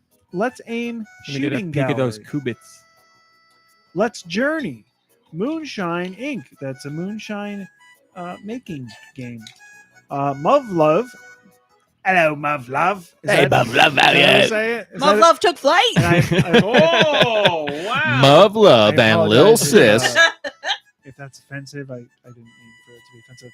But Muv-Love, Muv-Love takes flight this week in Europe with Muv-Love Alternative Remastered and Muv-Love Remastered. Myth or Reality? Fairyland's Collector's Edition. I'm going to say myth. Play the game and find out. I guess so. Mahulabek's Dungeon Master, Neck Break, Night Reverie, Ogre Tale, Parasol Stars, the story of Bubble Bobble 3. You heard that right, Bubble Bobble fans. Bubble Bobble 3 is coming to the Switch. For the first time? Right there. Bubble ever? Bobble No. fan for life. I use this mouse pad every day. Is it It's one of Bubble my Bobble pride 3 and joy. only available in Europe or Japan? Oh, we just jumped into the middle of the song. I was Okay. like, what's Primal on? Survivors, Princess Maker 2 Regeneration, Prune and Milo, Retro Battle, Sugoi Girls, Kinky Night. Sugoi. Is it Sugoi? Yeah, you're right. Sugoi? Sugar? Is it just a way to spell sugar? No. Sugoi? I think it can. Sugar. All right. Summer Games Beach Volleyball, Sunlight Scream, Toon Road Superbike, True Colors, Sugoi means like amazing Sugar. or awesome. Hey, Shug. To Your True Colors, A Date with Deception, Urban Warfare Assault, Wow. or alright. Assault. What was that TikTok? I'll take the. Stupid asshole. That one. Well, that one's good, but no, the mom's like there's the drive-through and the mom Oh, like I'll take the yeah. anus something. Yeah, I know what you're talking about, but I don't remember the Is it exact. not Acai. What is us? Sorry. Annihilator for Annihilator. Yeah, Annihilation. Yeah, the annihilator. That's amazing. That's amazing. Vidoria's Kingdom Quest, Magic Battles and Sorcery, We Jam, I Jam, You Jam, We Jam, or maybe it's Wedgem. I don't know. It's one word. It's definitely And- Wedgem. And Whispering Paws. Is there a comment, Nicky? There's one comment. It's from Steister. Dicer's killing it, man. Steister says, Beth Dod Allen Nikki. And I'm sorry again if that's an offensive accent. I don't We know appreciate what the language the is. attempt. That's all that matters. And I'm trying to speak foreign letters here. Foreign letters. Or maybe they're everybody. not foreign. They're definitely not foreign letters. I mean, Foreign? most of the things that I try to read in English come out sounding way off. So We have news on the Switch setting another record, and depending on how you look at it, it's a good record or a bad record. That's for you to decide. Ladies and gentlemen, what day did I post this? I posted this on July 11th. So as of July 11th, it had been 2,687 days of the Switch being Nintendo's main piece of hardware. Console, I know it's a portable as well, but console. There has never been, at any other point in Nintendo's history, a longer period of time between console releases. So every other Nintendo console that Nintendo has put out, we have gotten one sooner. We have gotten the successor sooner than we have with the Switch and whatever's coming next. The previous record holder was from the Color TV game to the Famicom. That was 2,235 days. So we know there's still a decent amount of time left between now and when the Switch's successor comes out. But that just goes to show how successful the Switch has been. We have never had to wait this long for a new Nintendo console. We have had to wait this long for a new Nintendo portable, though. So But still, it goes to show Nintendo's had more success in the console space with the Switch than they have any other console before it. And they had their shortest and their longest right back to back. Because the Wii U to Switch looks Yes, like as far the as shortest, console right? goes, that is correct. Yep, Wii U to Switch, certainly. Virtual Boy to whatever, but that's portable. Aussie McBucket says, I think you meant the wait between Famicom and Super Famicom was the previous record. Did I? Maybe I did. Famicom. Oh, I did. You're right. I apologize. Whoopsie. A few days longer there. But that's a record I'm sure Nintendo is very proud of. Also, another record to put things in perspective of how well the Switch is doing. Mario Kart 8 Deluxe has sold a total of 61.97 million units worldwide. That is 8 Deluxe. That does not include sales for 8. Just 8 Deluxe. That's not 1 out of every 2 Switch owners, but it's as close as you're going to get. It's been the Switch's most successful game by a lot. Well, let's put that in perspective. The NES, which was the system that really put Nintendo on the map, the system that really brought back the video game industry, that revitalized an industry that many said was dead after Atari drove it into the ground. The NES and Famicom's combined sales were 61.91 million. So that means Mario Kart 8 Deluxe, the game, has outsold the entire install base of the NES and the Famicom. That is insanity. Like that's crazy. The NES, you think about back in the day, you're like, everybody had the NES. Who didn't have that? Who didn't play that system? Well, more people have bought Mario Kart 8 Deluxe than they did buy the NES or the Famicom combined. So wow, just goes to show how far the industry has come and how good things are for Nintendo right now. I think it's just because there was only one NES and there's like 10 Switches, and every household has like 3 or 4 Switches, so they probably have 3 or 4 versions of the game. That's exactly what it is. They're like, the kids don't want to play together. Just get them another version of the game and they go play alone. But you were right. Everybody had an NES when we were kids. Even I had one. Like and, if you went to like an adult's house, yeah, they had an NES. Yeah. I had one. I legit can't think of a friend who didn't have an NES. I had one because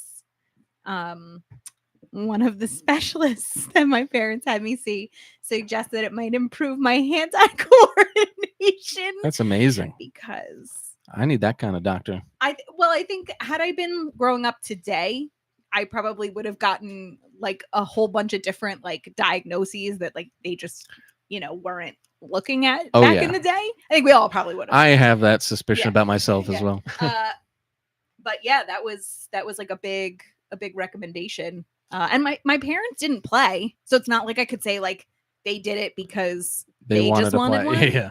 But it was like, I think we went to Linko. They were like, "We're getting you an NES," and I was like, okay, cool." Like I don't remember asking for it. I don't remember. Yeah. I remember asking for a Game Boy for my birthday. That I was excited about. But and I remember packing like unlimited batteries with the Game Boy on a road trip. Oh yeah. Being like, I can't run out. What did you? Oh, Cat Trap, right? Well, yeah, Tetris, Cat Trap, the first Mario, whatever that was on it. Super Mario Land. Yeah, Dr. Mario. I had Boomer's Adventures. He was a little dinosaur. I know why I gotta look that up. Okay, Boomer. Yeah. What did you do in that? Boom. You were like a little dinosaur. I feel like I remember there being like squares. I'm gonna look it up. I just got some breaking news. I'm going to wait. My Spiders and Flies contacted you? They definitely wouldn't about this. I want to confirm before I share it. It is not Nintendo related, but it is something that we would talk about. Golden Girls. They're back. As of 24 minutes ago. I'm so sorry, everybody. Richard Simmons has passed away. No. Oh no. Killed by Pauly Shore. He found out Pauly Shore was doing that movie, and he's like, "No, please don't do it." Richard Simmons is no longer with us, people. Mom Brain, you should go get your bobblehead thingy, and we'll put it on the table. Dead at 76. Man, That's too and this young is for not a that- health nut like himself. This is not that TikTok trend where you're like, somebody's dead at whatever, and you're like, oh no, he's legit dead. Show me to me, Rachel. He just turned 76 on Friday. Oh my God, Friday was yesterday. He went on social media and thanked fans for the birthday wishes, and now he's no longer with us. Man, that's sad. Well, he's not sweating anymore like the rest of us are. He but- made a big difference in a lot of people's lives. He did, yeah. Right? And he surrounded himself with people who like fitness folks wouldn't have Would never, surrounded yes. themselves with, and he made like fitness like joyful and accessible to everybody. We found in college, in my dorm, in the basement, there were like a ton of old Richard Simmons VHS tapes. And we would all like get together like during finals week or whenever. We'd be like, every Tuesday night, we're going to sweat to the oldies. And we had a blast, man. Like, it was a good time. Yeah, I mean, I thought he was legit funny. Like that wasn't his profession, but look up any of his like late night appearances. He's hysterical because he is funny and goes out of his way to make everybody else around him feel as uncomfortable as possible, and it's wonderful. He was great. Rest in peace, Richard Simmons. But Mom Brain's right. To be serious, he really did impact a lot of people's lives in a positive way.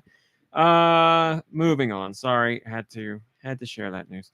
There are some anonymous sources that work as translators who have translated Nintendo games, and they are saying they're not being properly credited for their work. So translators who've worked on Tears of the Kingdom, Animal Crossing New Horizons, Super Mario RPG, the list goes on and on. There we go. There he is. Here you go. I know you're feeling great. Well, I am alive, so but anyway, these anonymous these anonymous translators, they're speaking anonymously because they would get in trouble if they said so full-throatedly with their name. They say Nintendo's policy is to not list the name of the translators from external agencies in their game credits. So if Nintendo works with a company to help with translations in the credits of their games, Nintendo will put the company that they worked with rather than say the company's name and everybody that works at that company or everybody that worked at that company on their game. They just do the company and that's it. They list their own translators and teams by name. So the people at these companies are saying, we're not properly credited. We did this work, and while it may say the company's name in the credits, it doesn't say our names, and we are at the company doing the work. So they're saying it sucks because Nintendo, on top of that, they signed non-disclosure agreements that last for 10 years. So that means these people can't even use this stuff on their resume to say, like, I've translated for this game, that game, all these Nintendo titles. They're not allowed to use it for 10 years. So they're like, this isn't right. And I would agree, that's not right. Nintendo can take the time to properly credit. And I don't know if it's a Nintendo thing alone or a Nintendo and the translation team thing together, or maybe it's some of the translation teams that Nintendo works with. That's just how they operate. They don't want their employees individually credited and just want the company name credited. I honestly don't know. We're trying to get comment from Nintendo. I doubt they'll say anything that will make anybody feel any better. But yeah, if people do work, whatever it is, you want their names in the credits. And I don't think it should be just an umbrella statement of this company did translations. To give the people credit, put their names in the credits. Like, I can't imagine. I don't know why you wouldn't do it, basically. Like, sure, it saves time. But other than that, like, I'm sure you got somebody who can write the names of credits and all. I don't know. I don't know what the reasoning is. Nintendo's not going to tell us, I'm guessing, but put their names in the credits, damn it. I say that's not right. These people are working their asses off to do this stuff, and it's hard work. Thankless work because they're literally not in the credits. Smasher, yeah? I was just going to say they come up with all the great stuff like I am Error and my name is Bagoo. Which actually I found out something really interesting. Do you mind if I tell this interesting thing about Zelda 2, The Adventure of Link? I found this out recently. So the guy's name is Error, and that it's true. Like they wanted his name to be Error, and like basically what it was is he and Bagoo were supposed to be like computer jokes, like inside computer jokes. So error is like a computer error, like a developer joke or whatever. Mhm. And bagu, but like error was originally in Japanese, Yes. whatever error is, and then they translated it to error.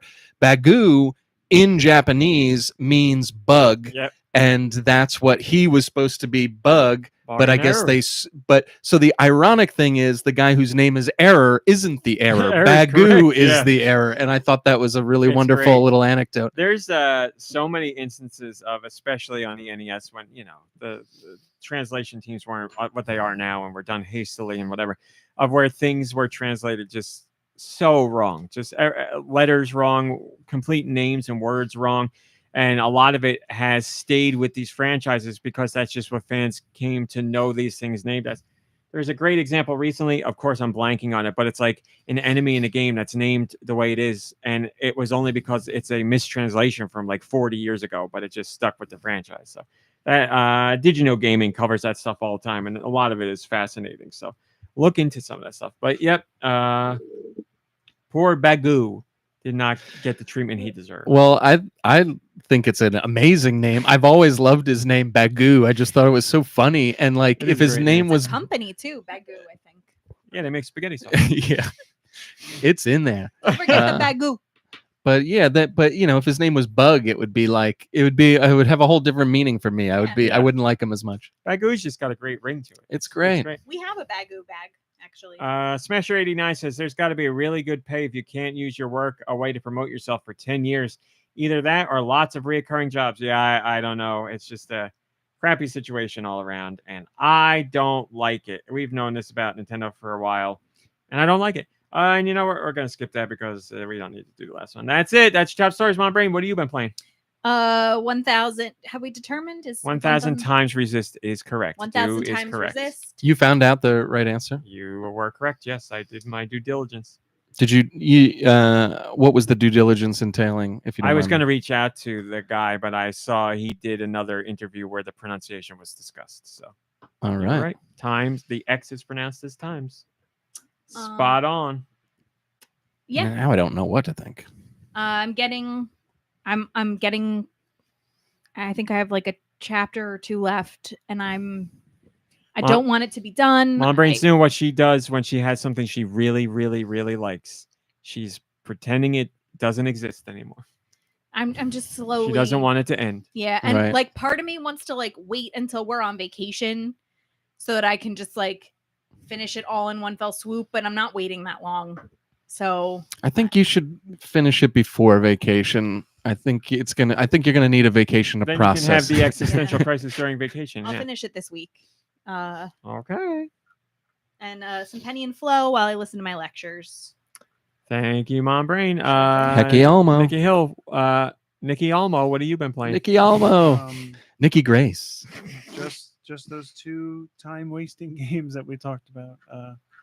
Solitaire in Clubhouse games, and What about your brain Tetris. game? oh yeah, I'm doing that. Not working. Forgot. I huh? forgot. I love that. forgot Oh to play yeah, it. yeah, that one too. No, I still do that. I've been slipping a little bit, but I Monkey have brain not game. lost. I still have my latest streak going. Congratulations.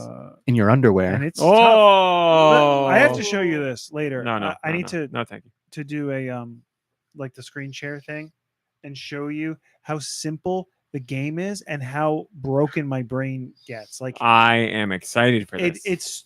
it really shouldn't be this hard, but it is because like so there's like a matching thing where like there's only two pairs, but there's all these items, and the orientation of items match, colors match, shapes match. Like they're all different pictures of items, Yeah. like a glove and a hat, but like things are similar. And so the way I try to like scan things and piece it together, because it's timed and you're like, I got to get everything done in the time, and trying to scan it, like I'll see like a McDonald's French fry thing basically is like the shape. It's universal French fry, right? Yesterday was French fry day, so that's in my head. I'll see that shape and then I'm like looking for it again. And I'll try to be like, all right, I'm going to look for this one item and I'll scan the whole thing and I'll look for this item. I'll try to figure it out. And then like I don't get it all done and it shows me and I'm just like, I looked at that item there, scanned all the way through, and then I looked at it over here. But my brain is trying to process things, and it's just like it's like a trick, and I almost feel violated with how So- tricky it can be. You wouldn't have been good at classic concentration, is what you're saying. No, that's different though, because that's just like matching, right? Where you turn things over. Mm-hmm. I struggle with the simple matching game here again, but I don't know.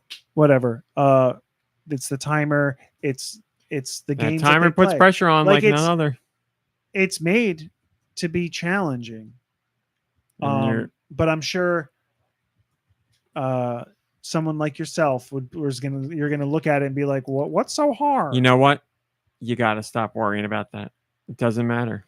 No, I'm just saying, like it's hard. I'm in like, I'm in a small percentage of people that have completed things, I guess, but like it's challenging.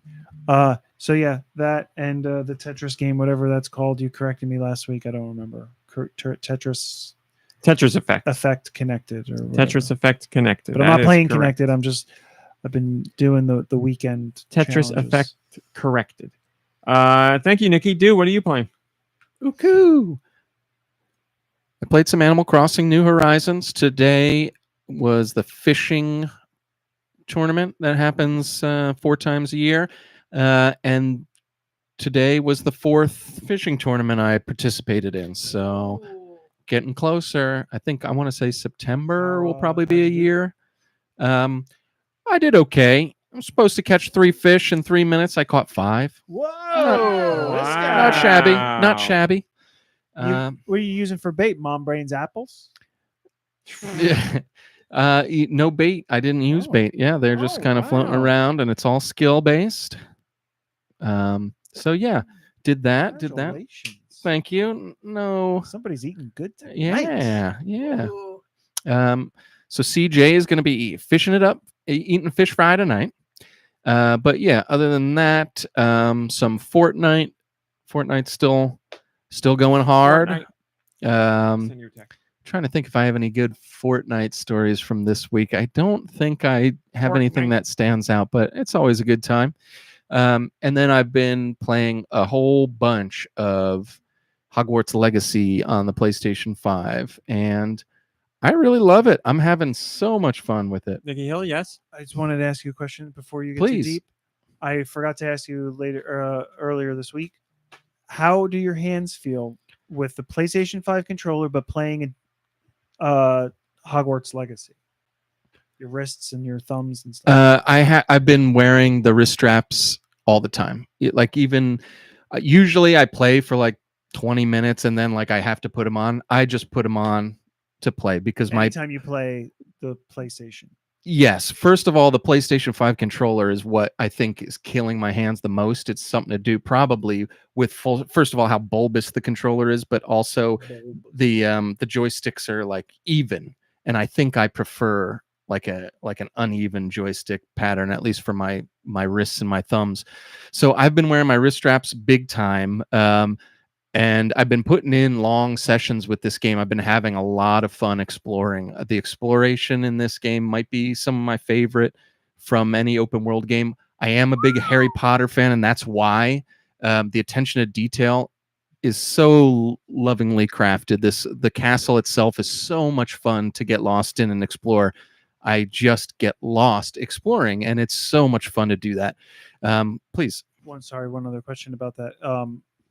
Is like the model of the castle kind of taken from like the films? Like are there similarities? Yeah, they took from the films and the books and other video games and other like Harry Potter things too. I watched a whole thing from the developer on it, and they used like a replica of the Marauders map to like actually make the map of the castle. And there's rooms that are on the Marauders map that you never see in the books or the films, and they made those rooms, and like you can now explore certain areas like that, which is a lot of fun. The using the spells and especially the Revelio charm to like find secrets around feels really good. It feels like, I don't know, there's like a really great tactile feeling about using the wand, no matter what spell you're using, and there's a ton of spells. So Is there haptic in this controller? I don't. There isn't a controller. I don't know if the Do you- game do uses you have that? it. oh yeah, There is like a haptic feedback with the wand. yeah, it feels really good. I'm playing so much of it. I don't. I'm harsh on my controllers, yes, because I get lost in these games when I play video games. So I don't always treat like, I don't throw controllers or anything like that, but like I'm really gripping the things and I'm really playing. And I think that contributes to my hand pain, but it also contributes to the fact that I'm already on my second PlayStation 5 controller because of the drift in the first one. I've wore out the joystick in the first one. And this one, I've only had it a few months now. Just started drifting a little bit already. And I'm like, that's not a manufacturing issue. I mean, it That's like- probably is, but at the same time, I'm playing a lot. Send So it back to Nintendo and see if they'll fix it. well, I think the reason they didn't fix the first one is because I was just out of the warranty. But this, I should still be in the warranty, so I might be able to. I didn't buy. I don't know how I'm gonna get. Like, I got it from Amazon. Maybe I'll be able to prove my purchase. But there's got to be a way to send this one in if it gets worse. Because just yesterday, I noticed it starting to happen in Hogwarts Legacy, and then I played Fortnite later, and I was fine. But like Hogwarts Legacy has when you bring up the map, instead of like using the directional buttons to go down, there's like a little icon that you move around the screen, and it's not my favorite way of doing things, but it works fine. But I really notice it because like the icon's moving, and I'm like, why is it moving? That's actually magic. Yeah. Oh yeah, that's why. That's what it is. It's enchanted, right? So yeah, that's kind of a bummer. And again, I don't want to say it's not my fault, but like I'm not throwing the things around, but I'm not paying attention to how hard I'm gripping these things. Like I get into the crap. It's my escape, and that's just how it is. So Yeah, but Sony doesn't expect people to actually play the system. well, that's a great point. I mean, I put how many hours into the Nintendo Switch, and okay, yeah, I'm on my second Pro controller, but like that's over a way longer time with way more games played and way more hours put in. So I don't want to say that it's necessarily me. I think it's probably Sony and their manufacturing. Maybe, who knows? Plenty of other people talk about having drift issues with Yeah. it. So yeah, it's not you. And I've been really lucky with my Joy-Cons. I haven't had any drift with the Joy-Cons. Granted, I play mostly Pro controller, but Yeah, I'm kind of lucky as there. I've said, I'm still on my original Joy-Con. Yeah. So who knows? But again, I know I'm so late to the party with this game, and people are probably like over it for many reasons, if not just the fact that it's an older game now. But I'm having, as a fan of the series, I'm having so much fun messing around in this game. And it does fall into a lot of the open world tropes. You do a lot of things over and over. I have a high tolerance for repetitiveness in an open world game that I'm enjoying. So for me, it's not bothering me. But yeah, most of it I absolutely love. I'm trying to think of some things. No, I'll hold it. No, what do you got? Because I'm kind of just a question of. I think you may have mentioned it as a concern, but you didn't get far enough into it last week. But like, open world, does it fall into like the issues of like NPCs just being repeated left or like, dialogue? There's a ton of repeated dialogue, which is so annoying. Your character is going to say the same thing every time he walks in a Hogsmeade. 100 times you're going to hear him say it. And then same with other characters, like as you walk by them, they'll say the same thing or whatever. Or But, like, when you're like, fighting, different characters will still be saying the same. it's all the same. Yeah, like that kind of thing is still there. There's still kind of like This one's for Marcelo. there's kind of like a sameness with a lot of the enemies. Like there's like human enemies, and then there's goblin enemies, and then there's like troll enemies, but and there's different like ranks of them, but they all feel kind of the same. So you don't really feel like you're fighting a whole bunch of like varied enemies. And even though there is like what's it called, a bestiology, where you can look at your enemies and see what Bestiary. bestiary. Thank you. Bestiality. My even- favorite part of Hogwarts Legacy is the bestiality. Let me tell you, those hippogriffs. They got everything in there. Anyways, Accio bum. so yeah, even though you have that at your fingertips, I've never felt the need to like read it and find out what their weaknesses are, because you can just play how you like to play. And I mean, there's a ton of different spells to use, and you use what you like to use, but I end up just using what I like to use, and I don't really branch out that much. That's my own thing, but that's just how it is. So there's a lot of repetitiveness in that respect. There's a lot of repetitiveness outside of Hogwarts itself. Like the open world is kind of repetitive, but once you have a broom or like a hippogriff or a thestral to ride, like the broom is so fun. It feels great, looks great. They've really captured like the fun things about the wizarding world that you wish you could experience. They knocked out of the park, and like just traveling around on a broom is fun, and it feels great, and it's very responsive. The controls are great, all that stuff. And there's so much lore, there's so much history. As a fan, I love that stuff. If I can't see being over the moon about this game, if you knew nothing about Harry Potter, like I can see liking it, but I can't see being as into it as I am. And I'm just having a real ball exploring. I wish I think I said this last week. I wish it was more just like classes and Hogwarts really fleshed out. Seriously, like it's but there's a lot of fun things to do, a lot of surprises, a lot of Easter eggs, a lot of stuff like that. So Dragon's eggs. there's dragon's eggs. There's like making potions, there's beasts, there's capturing magical beasts. Like there's a whole bunch of like reality. So one thing that I think you'd like, Mom Brain, is you at one point you unlock the room of requirement, and you get this door that opens into like a pasture, and you actually go around the world and you save magical beasts, like all these cute little animals. Yes. And you bring them back to your pasture, and you let them go, and you feed them, and you pet them, Oh yeah. and you breed them, and they like Whoa. when they Yeah, run Reality. once they start to like build a rapport with you, you go into the pasture and they run over to you, and they're like, it's so cute, and the music is such like, oh my god, and the pasture is gorgeous. Like it's just a beautiful, it's like what heaven would be like. And so there's No like people, just animals. there's so many things. What I like about it is that there's so many things to do. Like I said, like you could do potions, you can do herbology, you could do beast stuff, you can learn the unforgivable curses, you can not learn them if you want to. Like there's a whole bunch of stuff.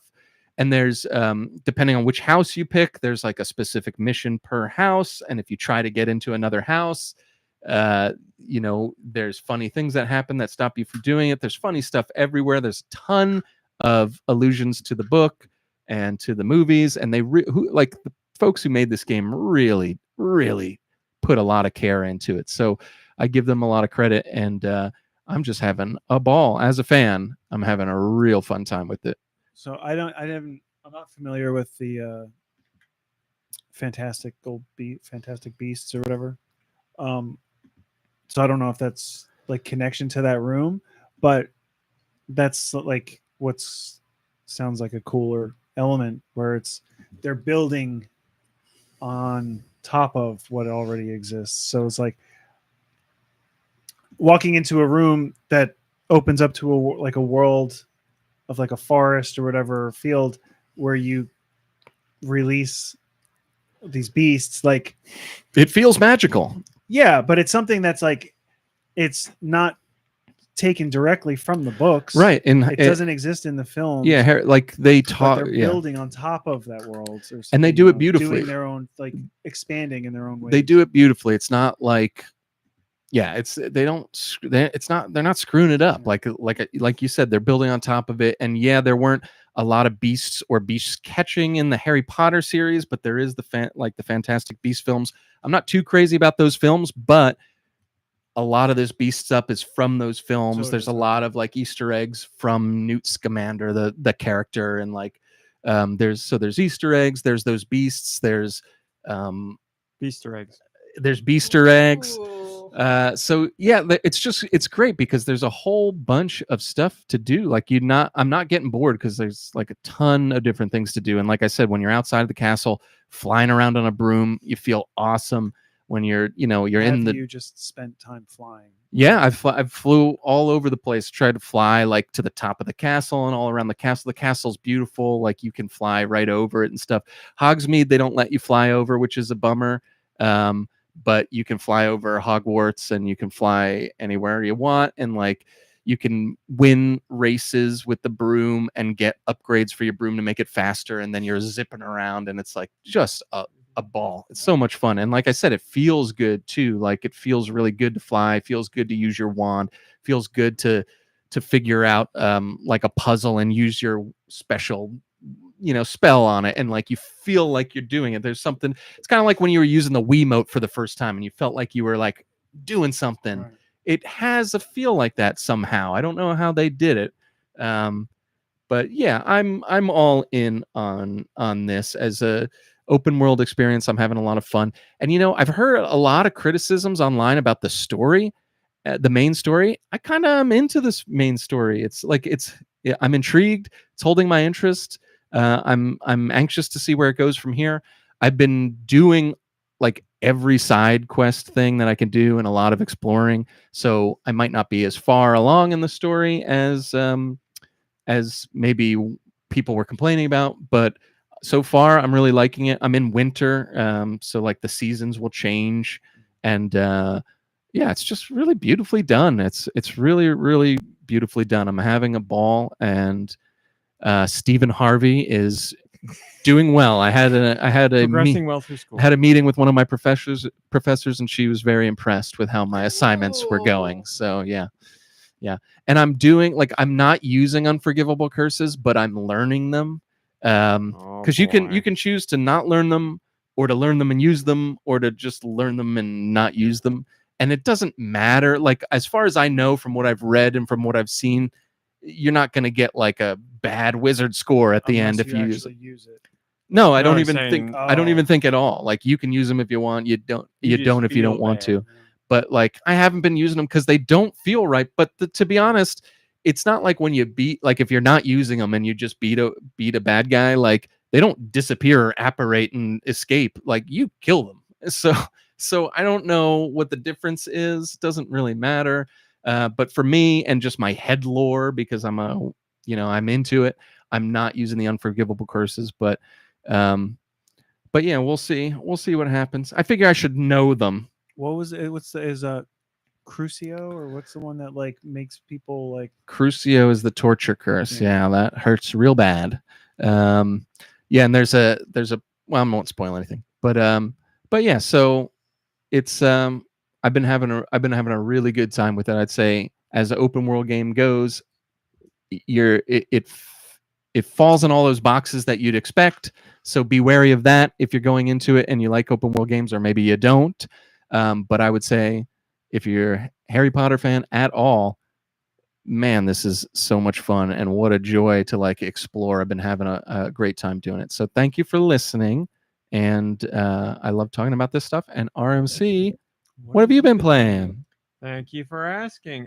By the way, don't feel bad talking about it because it's old or anything, especially on this podcast, because it's not that old for Switch owners, and it's still in the top 10 for Switch sales games, and it's still like number 1 or 2 in Europe in general. Like, it's still doing really well.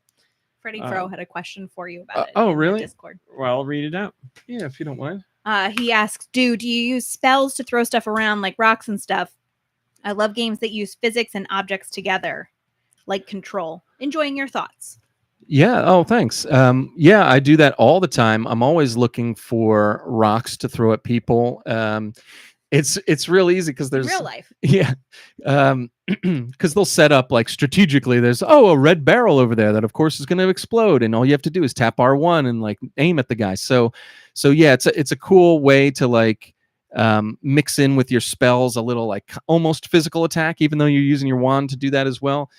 Also, enemies will have shields around them, different colored shields, and if you don't, you can only have 4 spells equipped at a time. You can you can have different groups of 4 and switch between them, but because my brain's not working that quick and I get caught in my ways of gameplay, I don't always switch in the middle of a fight. So if a guy's got a yellow shield up, I can't throw a yellow spell at him if I don't have a yellow spell equipped. So if you throw like a rock at him, that'll like distract you need his the shield. correct spell to take me down, or A rock.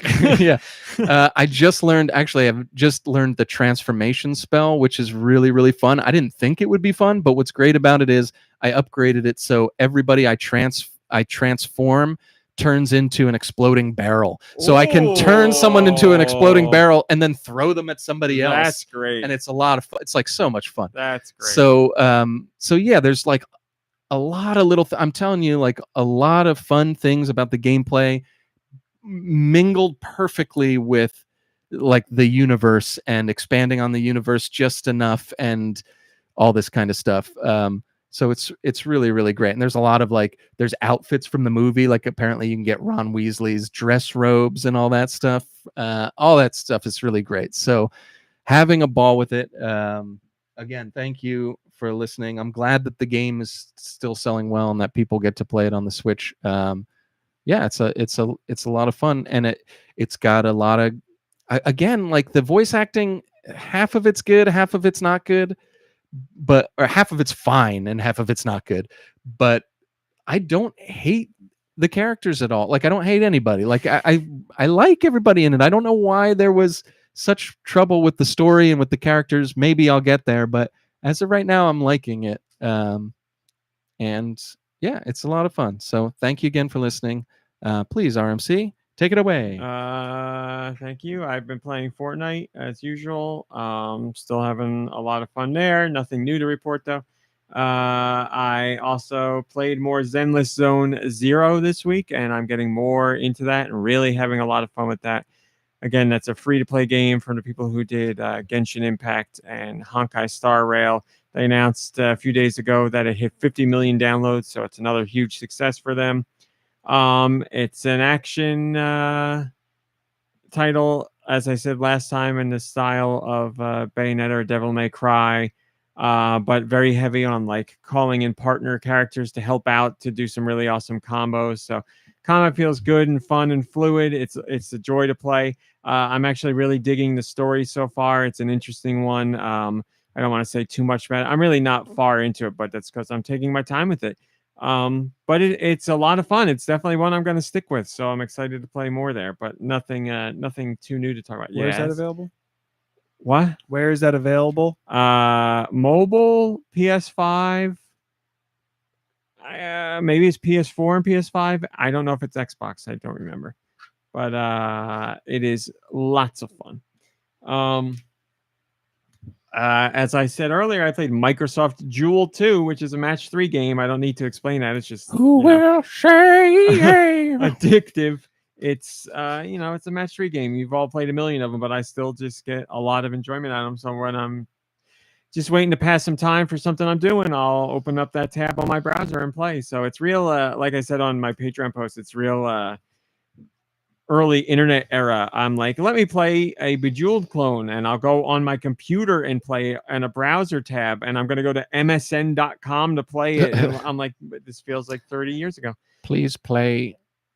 I already forgot the name of it. Sparkle 2 on Yahoo Chat. Microsoft Jewel 2. Please play Microsoft Jewel 2 on Yahoo Chat. It's fun, but it's just a time killer. And then the other thing that I spent the bulk of my time playing this week, I can't talk to you about.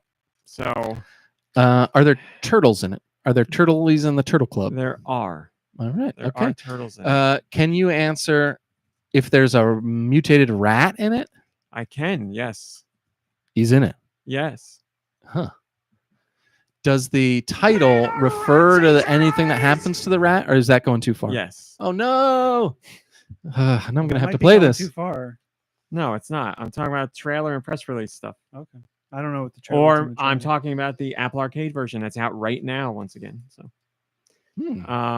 Yes, I will talk to you about this game afterwards. I like that.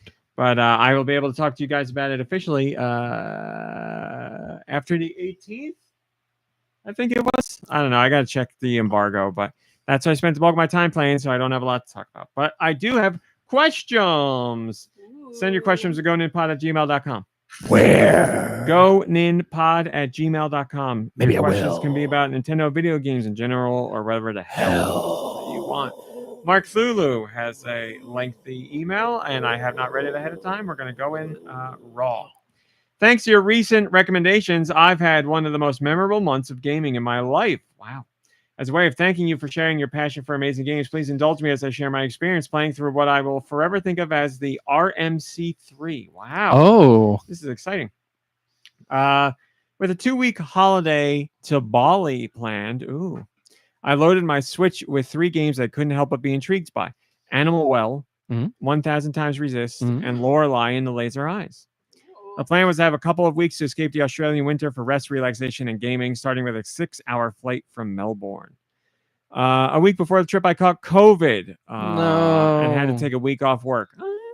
It was Okay. awful, but it did give me a chance to dive straight into Animal Well. The puzzles were extremely satisfying, and the lack of direction on where to go and what to do reminded me of playing the Commodore 64 with dozens of discs full of random copied Beautiful. games. You have that history as well. I can relate to that, baby. I remember being fascinated by your floppy disk, whatever case full of all those games. Let's not talk about his and floppy disk the on cassettes podcast. and all that, man. Yeah, Just so fascinating. great.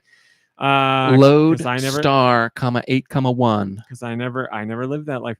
No instructions, no tutorials, just pure discovery and trying things out. I recovered from COVID in time to make our trip. Oh, that's good. And finished Animal Well on the flight. I loved every minute of my time down the Animal Well, and I'm looking forward to dipping back in from time to time to discover more secrets and rescue those poor cats. That's something you were talking Yeah, about the too. cats. Up next was 1000 Times Resist, poolside, and in our air-conditioned Via. I was unsure about this one, given its narrative-heavy focus and seeming lack of actual gameplay. Until 1000 Times Resist, my opinion of such games was that if I wanted a good story, I'd rather read a novel than play a game. Well, turns out I was wrong. I love this. I love what's happening right now. This is great. Turns out I was wrong. Like good comics, 1000 Times Resist told a story in ways that other media can't, which is what has stuck with me most about this game. There is one scene where Watcher was running from left to right. You brought up this. That was amazing. Watcher I was love running that. left to right with a side-on camera view, something we've seen countless times in video games. I passed behind an object in the foreground only for the background and other elements to completely change when I emerged from the other side. Such a simple technique, but it really took my breath away.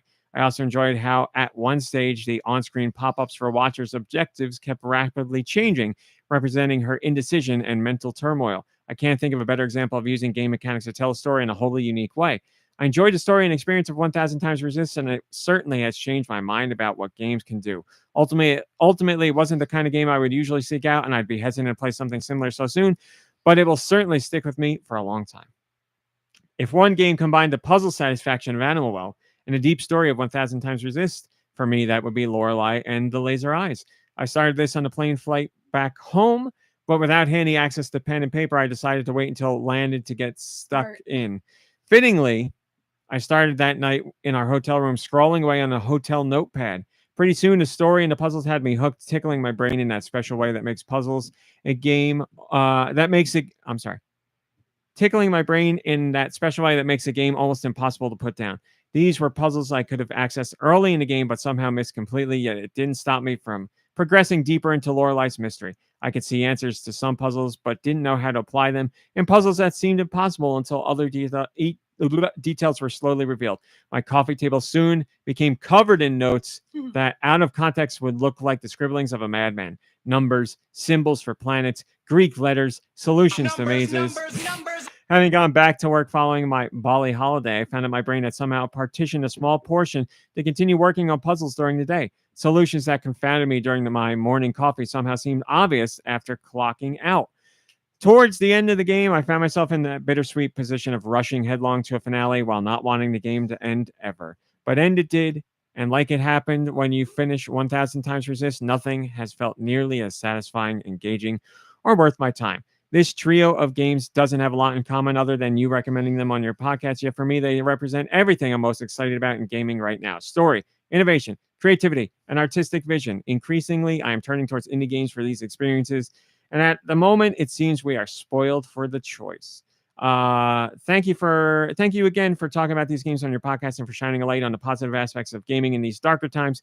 The flame you and your team carry brings a lot of people comfort and joy, peace and love.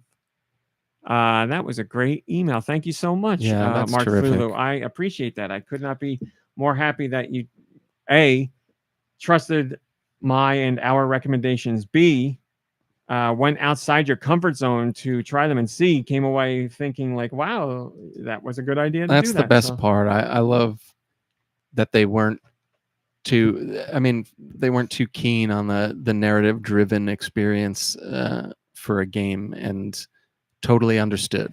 And it might change the way they Yeah. feel moving forward. You know, they might play games or be open to games that they wouldn't have thought of anyway. And especially that kind of genre is a very tough sell for people who aren't already open to it. You're like, why do I want to play a book? Like, it's either going to be like they said, I'll just read a book, or I don't read books. Why do I want to play a game where it's Yeah. reading a book? So, yeah, that is awesome. I'm very happy to hear that. Thanks for taking our recommendations and trusting what we were saying about those things. The So, RMC3, those are 3 good ones. now well, I'm screwed. I haven't played one of them, but maybe I should now. Maybe you should. Yeah, my sister Nintendo went nuts for Lorelei. Like she said a game hasn't had its hooks in her like that since Inscription. Yeah, she loved Oh, it cool. just as much as Inscription. She couldn't stop playing it, was thinking about it during work, doing the same thing that Mark Thulu was doing, like Cool. pondering answers and everything. So yeah, it's a great one. Did Yeah. Did you get her to play 1000 Resist? I told her about it. I think she has it, but she hasn't started yet for reasons I'll tell you separately. But yes, she's going to check it out. My cousin's girlfriend just randomly texted me a picture of her starting it. So she's playing it now. She has a Switch and she plays stuff, but she stays very much in the Stardew Valley genre. So like farm management and cozy games and stuff like that. But she's a huge reader. She reads a ton. I was like, you got Well, to give this game a try. This game is great for many reasons, and we've talked about it forever. But yeah, just the fact that like a quote non-traditional gamer could pick it up and Yeah. play it and get their mind blown, like to the point where it's going to change their outlook on games moving forward. I truly believe that. Yeah, that's my favorite part too. And it happened with me in Earthbound. That was the game where I was like, I got to do more RPGs. And now it's like one of my favorite genres. So, yep, break outside your box. I know it's scary and it's tough and difficult and can be confusing too, but it's worth it. Even if you come out the other side not feeling all that great about the thing you played, you'll have more knowledge about yourself on the other side. We also have a Patreon question. Mom Brain, did you know that you could join the Patreon For $1. for $1? And this was not planned. Mark Thulu also has the Patreon question. Whoa. What do you call it when you give someone a ride on the handlebars of your bicycle? Here in Australia, depending on where you live, oh my God. Just guess at what they call it in Australia. What do you call it Chazwazzers. when you give someone a ride on the handlebars of your bike here in Australia? A Wallygoggin? Nope. It's going to be something that you would think somebody just guessed and made up on the Yeah. spot.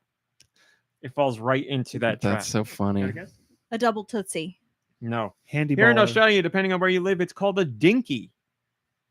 It's also called a donkey or a double dink. Double Obviously. My nickname Is dinks. from my grandfather has always been Dinks. Did you ride on bikes with him? Handlebars. No. You know who taught me how to ride a bike, though? Uncle Dink. Uncle Dink. Uncle Dink. He didn't have a whole hell of a lot of time. Are there any Is that other? true? He taught me how to ride a bike. Yeah. That's Are great. there any other regional variations like taught, this all of that us. you find That was, his interesting thing. or amusing? That's great. We don't have a phrase for riding on handlebars, right? I've Just never hop heard on. one. I've Yeah, never yeah, heard a just, phrase get for on. it. I think our phrase for that is those damn kids. This is a And if great. you wanted to ride on the back, you'd say to hey, you got pegs? Like Pegs. hop on the pegs. Yeah, I don't know. I don't know. Go Like to that Discord didn't for this come one. up a lot. We all had our own bikes. Hi, Maybe Blood it's Ocean. I don't know if we said hi to you. Well, but Dink you guys, in our country Ross is says Dinky Kong. different, right? you That's guys didn't live in an area where Double income, no bikes, kids. double income. like you didn't have a ton, like you guys didn't have sidewalks and stuff near you. I rode bikes all the time. You right, but though, you definitely it wouldn't have been safe to ride a ton This of bikes guy by was your out in the house. middle of but- nowhere. His house. Yeah, He but rode it's bikes. not paved. Like, were you a big, You had a I paved mean, driveway, right? but sidewalks and stuff? But back when I did, I was always on bikes. Yeah, because Yeah. all my friends lived on the main street there, so I would ride my bike down That was us to meet here. them. We would ride but bikes the way like the constantly. way I would ride when I was really young is Bareback. you know, there's the one bar comes down and then the other bar either comes down or it goes across depending on the bike. Put my feet on that lower bar Yeah. and sit on the upper bar, Oh man, that sounds which painful. hurt going over curbs. Yeah. But that's how we did it. We wouldn't be riding. it made me we who I wouldn't- am. We wouldn't be double dinking or Nobody caught you riding dirty. no. That's right. Now I had Spokey Dokes. Those things were the They're coming back. shovel. They're coming back. I loved those things. So They clipped on to your spokes. They were like a bead that clipped Yeah, on, and if you Oh, went so- slow, you heard them like clinking yeah. around. And when you Mhm. went fast, they'd all go to the outside. Yeah, And I'd glow in the dark ones. And we went camping a ton, so my bike always came. So I was riding like all over the place at Nice. night. And Walk Thulu said, "Are there any other regional variations like this that you find interesting or amusing?" I'm sure there are plenty, but I'm blanking in general. I What mean, our about- thing of the first thing that comes to mind for us as Jersey people is Taylor ham versus pork roll yeah, as and a regional difference in what you call it. and we'd say like a sun shower, but in some places it's like the devil's beating his wife, Did you or ever- like That's true. That's true. Also, that's lightning- not made up. Mom Really? Brain's telling the truth. lightning bugs Yeah, fireflies. versus fireflies or whatever. Did you ever hear of sun tea?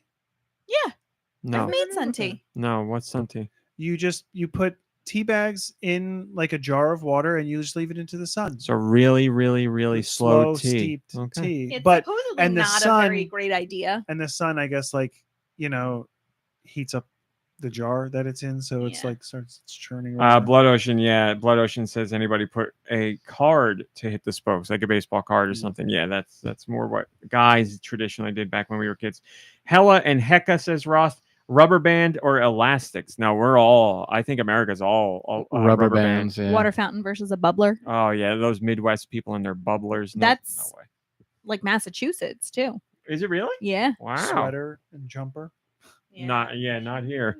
I've seen a lot of those TikToks recently where it's not regional, but it's stuff you say to your significant others or family members, Slag words and off. phrases that Oh, don't mean my anything to family's people full of those. outside of it. Well, yeah, so I could do that with Mom Brain. When I met her, I found out what a greebly was. Y'all did. Greebly is crumbs in the bed. Crumbs in the Yeah, bed. anything in the bed that's like crumb texture or shape or size is Uh, really And we have Nurgle. Nurgle, I learned from you. Nurgle. Nurgle Yeah. is someone who leaves up their Christmas lights too long. Their Christmas decorations too long. You're a Or Nurgle. someone who plays Fortnite with a Christmas-related skin Yes, any yes. other time of the year. When we play, they are called Nurgles. It's true. kids who are like outside or wherever, like being a nuisance, are hunyats. Hunyats. I'll have to remember that one. Yeah, hunyats. What was in my family my mom's generation, when they saw, let's say, ladies of ill repute or ladies they deemed to be of ill repute, they called them bompies. Yes, what am I Oh looking at? yeah, I saw that. Dr. Ruth died too. Oh Mhm, my too, god, yeah. another one. She's 96 though. She had a good run. Man, and Shelley Duvall, that's the rule Crazy of threes. thing is that Dr. Ruth, Died doing what she loves. Richard Simmons. They died, you know. Well, that answers that question about Richard. There you go. Yep. Oh man. What other ones are there? I feel like there's stuff. Gidunk. You don't really say that one. Though. Yeah, my family did like pop. Oh, well, Gidunk is like junk food. I mean, my cousins came up with words or whatever. So, like, if you got yelled at, you got NATO'd. nice. Like Oh, Okay. I mean, my- we as a friend group have oh yeah, Yeah. definitely. like a real My dad, and I don't know where he gets it from, and he Coin of doesn't the know realm. either. If somebody like falls, or like, especially if it's somebody like gets hit hard and gets knocked down, he says they fall on the apples of their ass.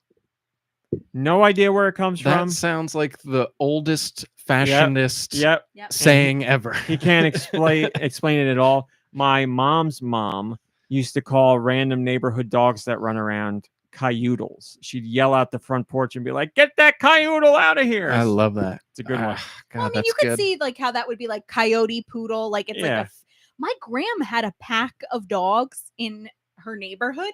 She didn't at the time live too far from here, and she would be like, "Up, the pack is here, and it was like a chow chow, a chihuahua. It was like a bunch of dogs, and they would just like run around in a pack, and nobody knew like who they A belonged wild to. pack Like, of family dogs. right, and it's in my head, they would like all meet together somewhere after their people like left for work, and then be back in their houses before their The people Secret came Lives home. of Pets. Yeah. Mm-hmm. And there was also a cat that was a marmalade cat, and we named him Morris because he was like the Nice. Morris the Nine cat live, from yeah. the Yeah. cat food.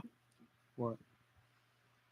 I still took a picture of Dot's pretzels. Still no green ones. I haven't found them anywhere. Ice Silver says he calls the Dot's pretzels goodness sticks. We have some in the drawer right now. I love those suckers. They're probably stale. They've been there a while. We'll move on after this, but talking about family and weird words, I have wrestling the love of wrestling in my blood because my father had someone in his family who loved wrestling, but my mom's grandmother also loved wrestling, and talked about it all the time. And there was some guy that used to walk down the street at their house just in town, and they all called him Macho Man because of wrestling, because he looked like Macho Man. So they'd be like, oh, Macho Man's out again walking down the street. So it's in my blood. It's always been there. He'd also just pick fights with every single person Mhm. that walked by. I wish I could remember. Do you remember what Macho Man's finishing move was? I would have said that's what he's doing to people, but I don't remember. Snap into a Slim Jim. or something? No. Wasn't it an elbow or Yeah, I was it a don't- leg drop or an elbow? Something. leg drop? Was Hulk, I think. Hogan had the leg drop for sure. Maybe it's just an elbow. Yeah, it must have been the elbow. I don't remember. It must have been. It must have been. Bailey does the elbow all the time. She does it in honor of Macho Man. So that's Oh, gotta really? be it, Then yeah. it has to be. I can't Yeah. believe I knew that. If I did know it, indeed. It's well. See, that's the thing. Like, older wrestling, their finishing moves were just like Were what just people moves. do regular now. Yeah. It was a So, exactly.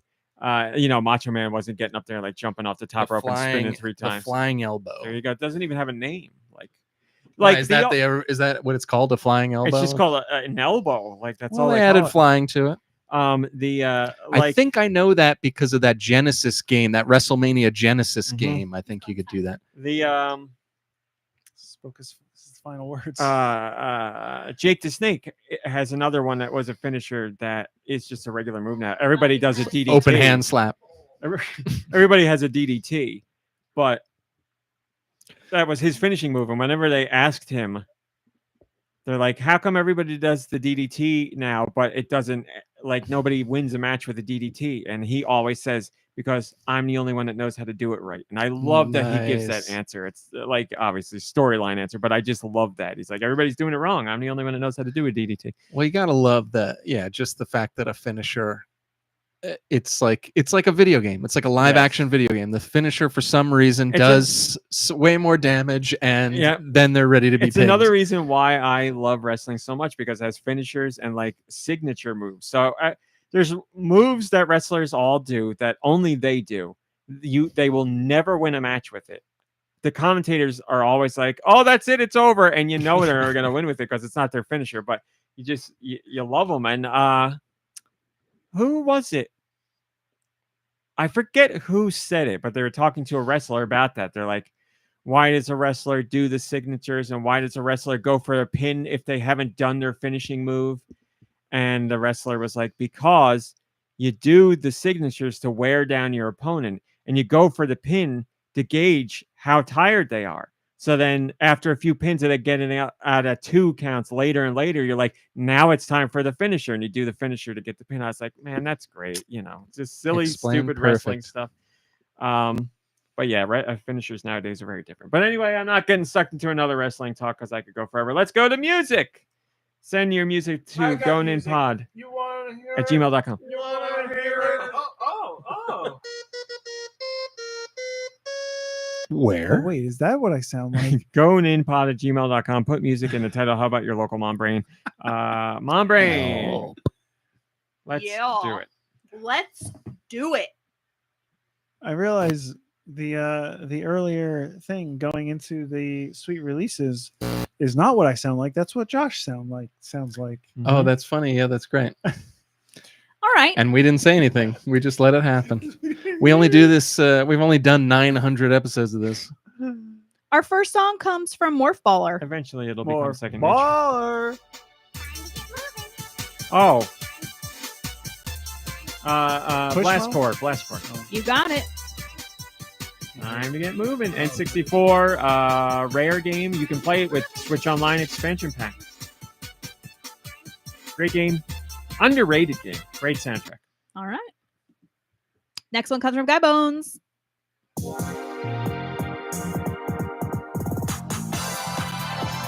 This has 2000s era Sega written all over it. Yep. So Monkey Ball. Wow. Super Monkey Ball. This is what I You hear want that, Monkey II? Ball to sound like. Like the soundtrack in the new Monkey Ball, it's whatever.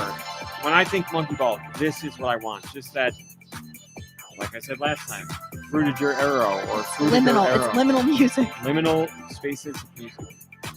Love it. All right. That's what Monkey Ball sounds like, damn it. Aye, Beautiful. We don't need to go through the lore since Mommy. you two are experts now. Yeah. What's the other one? baby. Gone. Gone. All Gone. right. This next one comes from Mikey3319. I know this. Super Nintendo? Yes. I know this. Is this like the original Mario Party? Oh, why do I know this? So good. What's, Okay, so it's Asian. It's Japanese. I mean, I don't know that that's really the focus of the game.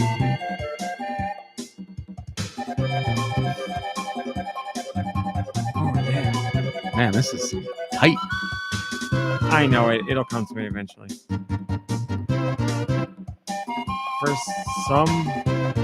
Donkey Kong? For some reason, I'm thinking I didn't play it until Virtual Console. No, don't.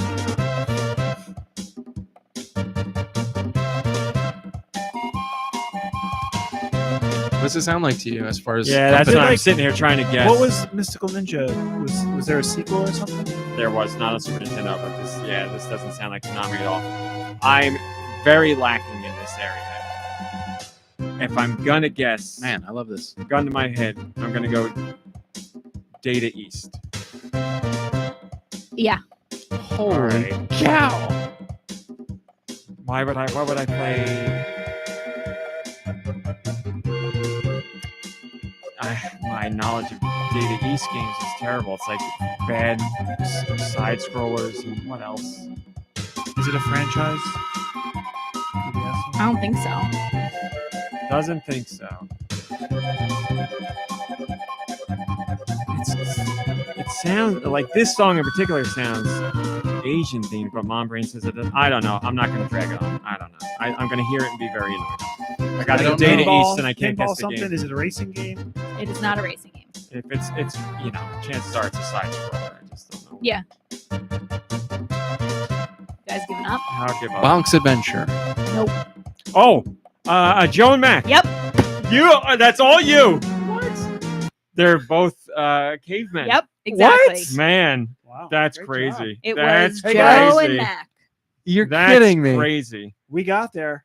What? You said a caveman. What other caveman game? I mean, that's all. I mean, and that's the not piece even of- on Super Nintendo, right? Bonk? Is that a? There, Isn't that a Genesis? I thing, think or- it was the TurboGrafx.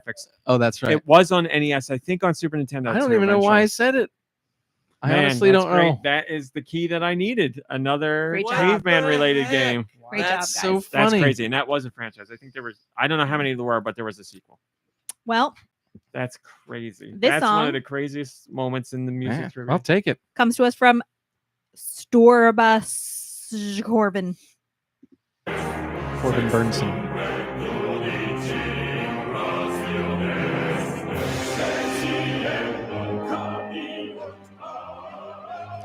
All right, it's got lyrics, so it's at least GameCube, but I'm gonna guess it's later than GameCube. It is. I'll turn it down a little bit. Baton Kaitos. No. Square Enix game. Let's just start doing that stuff. Don't know.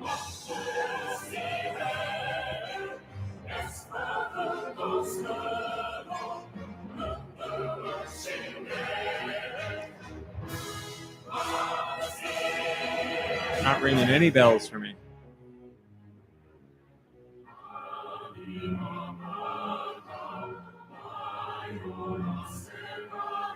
Brain. It's not Bayonetta, right? Just type in the name of the game in Wiki, and then on the right-hand side of the Wiki, it'll have I know. publisher and developer. So, developer is Nintendo. Oh, don't say anymore. Then. Don't say anymore. All right, Smash Brothers. It's on the Wii. Yeah, all right, so that narrows it down. Wii, they were probably. Wait, you said developer? real song. Yeah, that's what I've got. Developer is Nintendo and somebody else. It's not Xenoblade. Is it? Is it Astral Chain or what? Wii. Did they team up on anything? Platinum and Nintendo on the Wii. Mad World.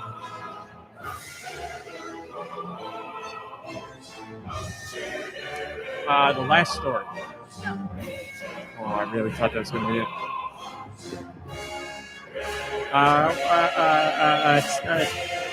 Does it have tower in it? Yeah. What's that tower game? The Project The Rainfall. Last Tower or the The games aren't behind that. So Lamar.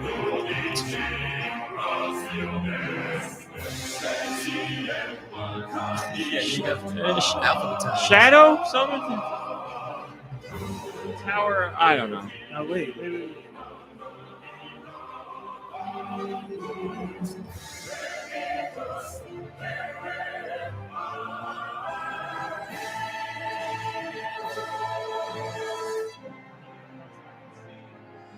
North Tower. You got it. Oh, really? We got there. Man. I forgot all about that one. It was Pandora's Tower. Did you play that, RMC? No, still haven't played that. This one is from Nico Darunia.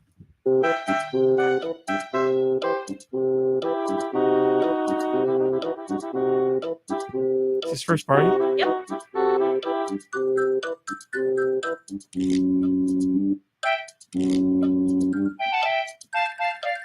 It's so familiar. It's an RPG. Yep. All right, Mario and Luigi. Nope. Paper Mario 1,000-Year Door. Just plain old Paper Regular Mario. Oh. Paper Mario. Bog standard Paper Mario. Great job. That was from Nico Darunia. Man, I wouldn't have guessed that was Paper Mario. This one is from Human Fart.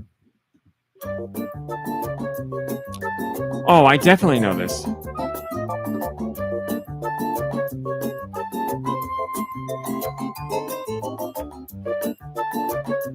Why do I know this? This will always remind me of when we moved in here. We moved in here. Mhm. So is it Wii U? Nope. Is it 3DS? Nope. I don't know why you're reminded of it. That's when we moved in. Switch wasn't out? I guess it. No, Switch wasn't out. Nope. I don't know what she's talking about. I know what I'm talking about. Yeah, I'm sure she's right. I should say that. All right. Well, Jesus. Then what system is this? GameCube. Nope. N64. Nope. DS. No. Where are we going? You said it's What not systems the are Wii, there? not Wii U, not the Switch. And not 3DS. Nope. Oh, it's it's a mobile DS game. Lite? It's a mobile game. So then that Super really Mario narrows Run? it down. No, it's the one that's dead. It's been dead a long time. Mitomo. That's correct. Man, that's right. We did play that. Yeah, Mitomo. I'm guessing that's From on a Human Fart. Nintendo system as well, then? No, it's mobile. Mobile only made by Nintendo. But it was Oh. made by Nintendo. It's all like Mii's. It was all Mii's in there. Oh, It's their first mobile game, actually. I guess they did that to try to sell systems. No, it didn't. No, it's just the mobile game. Okay. Here's Uh, one from Occultist It was Try to get a piece of that Closet. mobile pie. It's a big Occultist pie. Closet.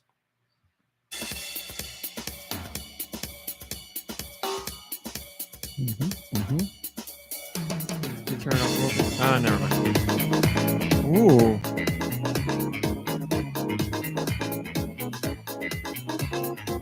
I like it. I want to say I know it, but I don't think I know it.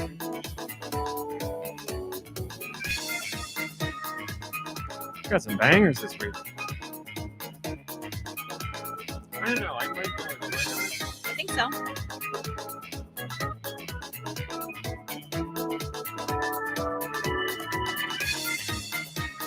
What system? We.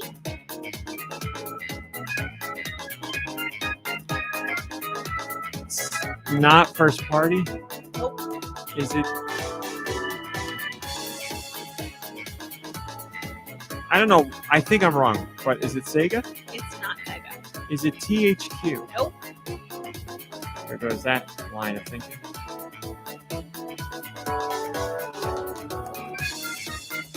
It's all shooting in the dark. I got nothing. I don't know. Played it. I feel like You you played it. Okay. Koro Rinpa. No. Konami. Yep. Something. Elebits. Yes. I was gonna say Elebits, but I thought that was Nintendo. That's not Nintendo at all. Nope. Only I'm Konami. so dumb. I should have just said it. Well, you guys Don't got cost nothing to guess. Go for it. Your bonk guess got me to Joe and Mac. So That's true. it. This one's from Zartan86. started at bonk, went to Joe and Mac, if you know what I mean.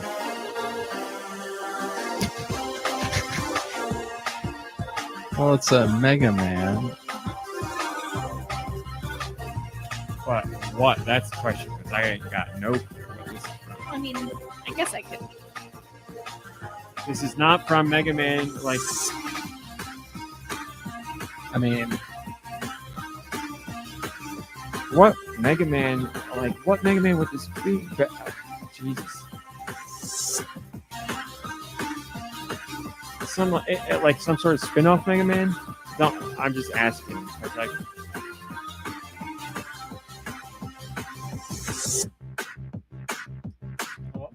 It's not a spin-off. well, it's not.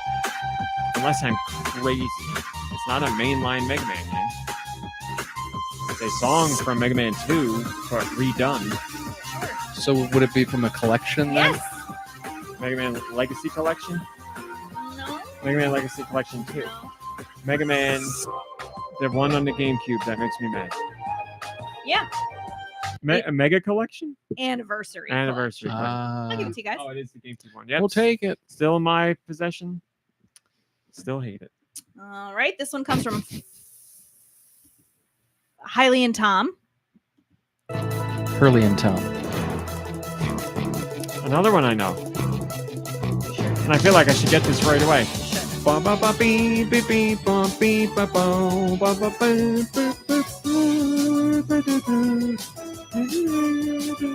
Why do I know this?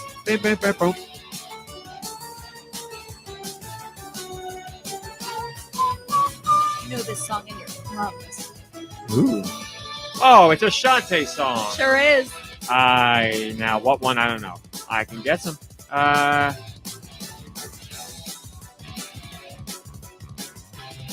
Half Genie Hero. Yes. Wow. The last song for today is a gift. This could in be a my perfect 10 out of 10. opinion. It will be. Oh. This is a gift to all of us. Enjoy. Oh, wow.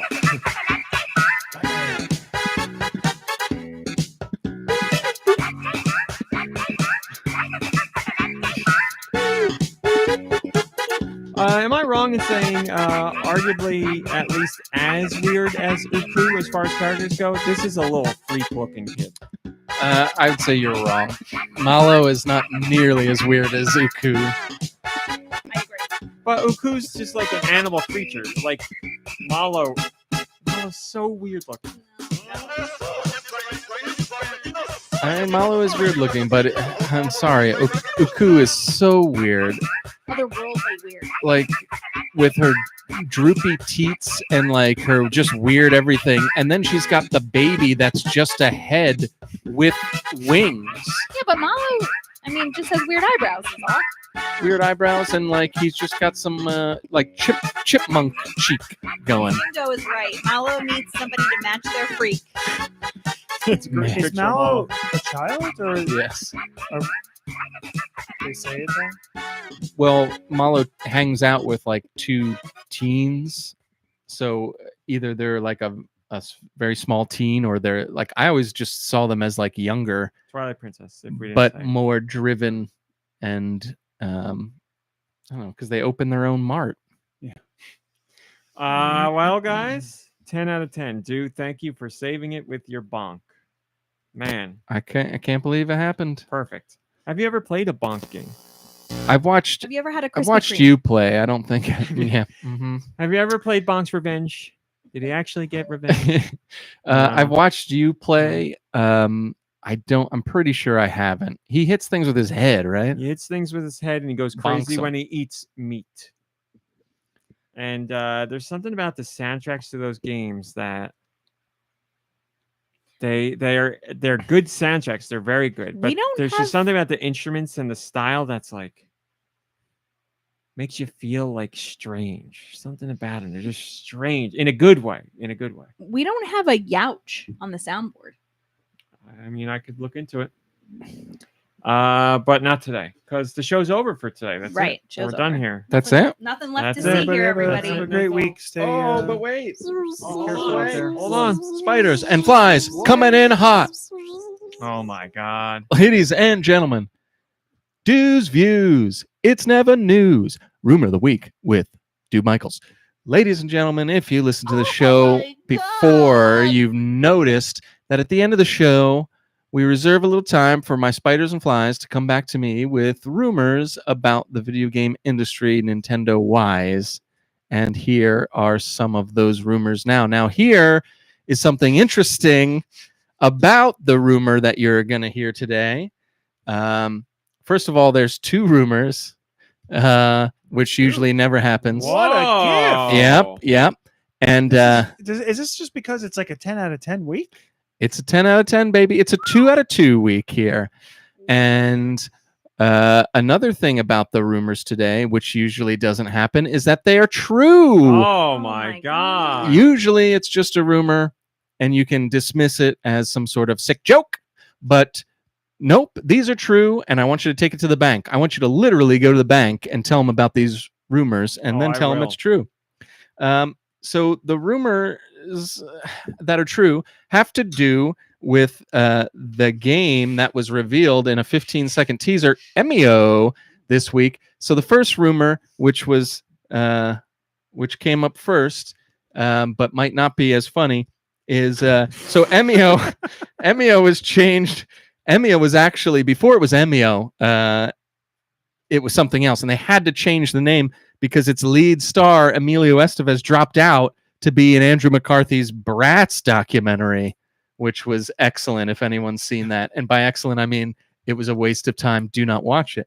Bratz, like the dolls? Unfortunately, no. That would have been way more interesting. No, it's That's about the Brat exactly Pack. what I It's thought. about the Brat Pack, and it's awkward and Wait, who directed that? Who made that? Andrew McCarthy did. Oh, yeah. And I think it's clear. I don't want to say anything. I don't know. I think it's clear that like nobody really liked him, because like he's trying. Like I Is that don't what know. he's trying to say with this? No. It's just it didn't seem like anyone wanted to be there talking Oh. to him. And they're like some of the bigger names like didn't talk to him, and then like everybody else talked to him, and they were just kind of like he was like, I didn't like being called a brat, and everyone's like, whatever. But who knows? Anyways. Sounds like someone's trying to get I don't relevant like it. again. But the another rumor, which I think is way funnier, way truer, is so what was his name? Smile Man? The man who smiles? Yeah. What is this? Smiling man. So Smiling Man from Emio, the man in the trench coat with the paper bag on his head, is actually played by Nintendo favorite and ambassador Charles Martinet. That's right, ladies and gentlemen. Wow. So it turns out he wasn't done after all. They were like, you can't be Mario anymore, but you can be the Smiling Man. And he was like, I smile all the time. Super Emio brothers. So Nintendo's just like, what are we gonna do with this guy? Let's put a bag over his head. That's it. That's it. That's exactly what they did. All right. Well, now I guess I'm even more excited for this game. I can't wait to see. Thanks for bringing that us that exclusive information. Thank the spiders and the flies. It's not often we get two Troomers in one episode, so it's greatly appreciated. You heard it here first. Remember, when that bag gets pulled off the character's head at the end of the game, it's Charles Martinet. Remember where you heard it. And you know what he's going to Right. say? He's going to say, Can you imagine like "You're taking a pizza pie." Or you put it Yeah. on the-" having a spoiler for a 15-second teaser that we know nothing else about? I've had the I- ending spoiled I for you. trust your spiders and flies. I trust them. That's it, everybody. That's You all take we it a got bag today. and you take it a smile and you put it on my head. You put it in trench coat. You're taking a knife and you just shove it in your guts. And, thanks for watching. Thanks for listening. We will see you next week. Goodbye, everybody. Goodbye, Goodbye, Bye, everybody. everybody. Goodbye.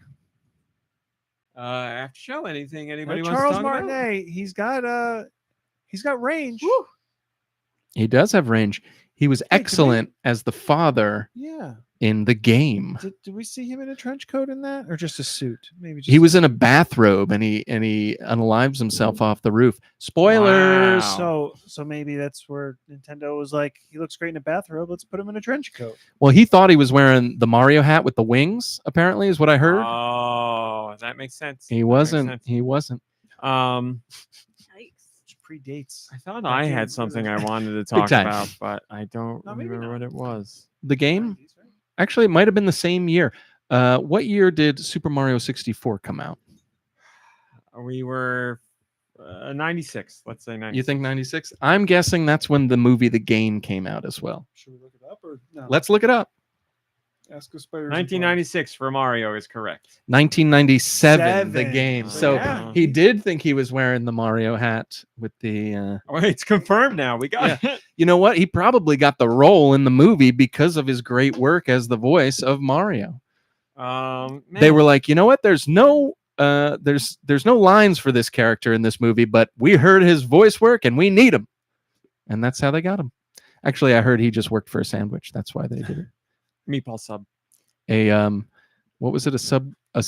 That guy that emailed you a sandwich, Hoagie? hoagie sandwich. Hoagie sandwich, yes. Yes. My You know- name is Hoagie Sandwich. I have a hoagie sandwich for you. My name is Hoagie. I'd like you to meet my associate, Donuts Moish. We go great together. Krispy Kreme had I think it's a limited Dolly time thing. Parton? Well, those are gone. I never Um, had them and I wanted to. No. But the the regular glaze, now they have Boy, a do regular I. chocolate glaze. Oh, yeah, I saw that. I Ooh, saw that that. sounds good. It I'd was eat just, one. just right. Oh, you Just had right. one. I went right like that. I got the email. I got the email in the morning. It was like, oh, this got new the thing, and I email. was like, I thought it's not even like a commercial that you saw. I got the email. yeah. Hey, I'm the same way with that stuff. So I love Funny that. thing is like I signed up to get like points or whatever, and I never actually. gave you pointers. I never actually used the points. I never actually logged in to the account to connect it. So I showed, speaking of points and food things and food places, I showed Mom Brain a TikTok today of a guy who is obsessed with Wawa, and he has accrued over like 9,000 Wawa points, which means he spent like over $900 in like the last year, and he has every. No, I think he said those points were worth $900. What do you mean? He spent $900 to get Oh. 9,000 points. Okay.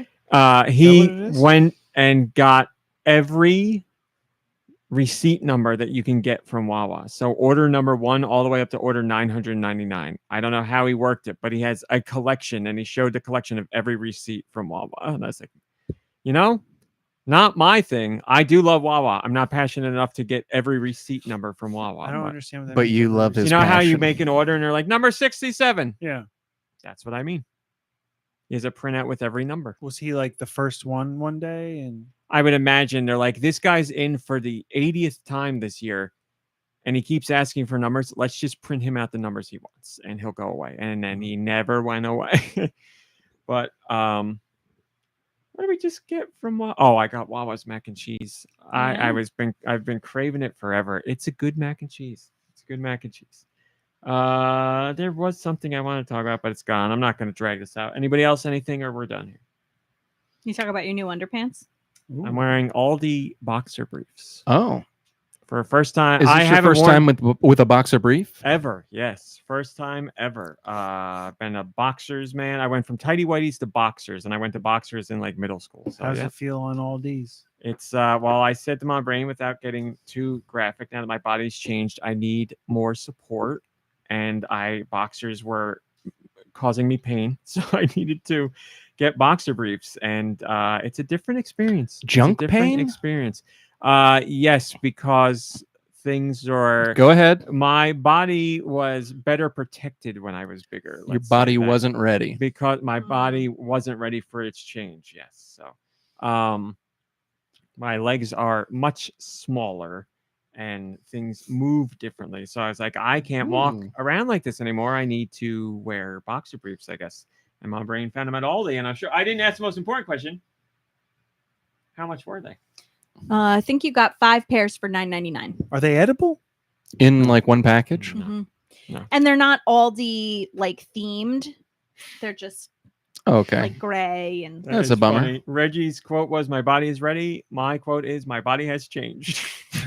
My body has changed. All right. Things are moving differently. That's it, everybody. Thanks for watching. Thanks for listening. Play some games. Rest, relax. You deserve it. Have some fun with friends and family. We'll see you next week. Goodbye, everybody. Goodbye.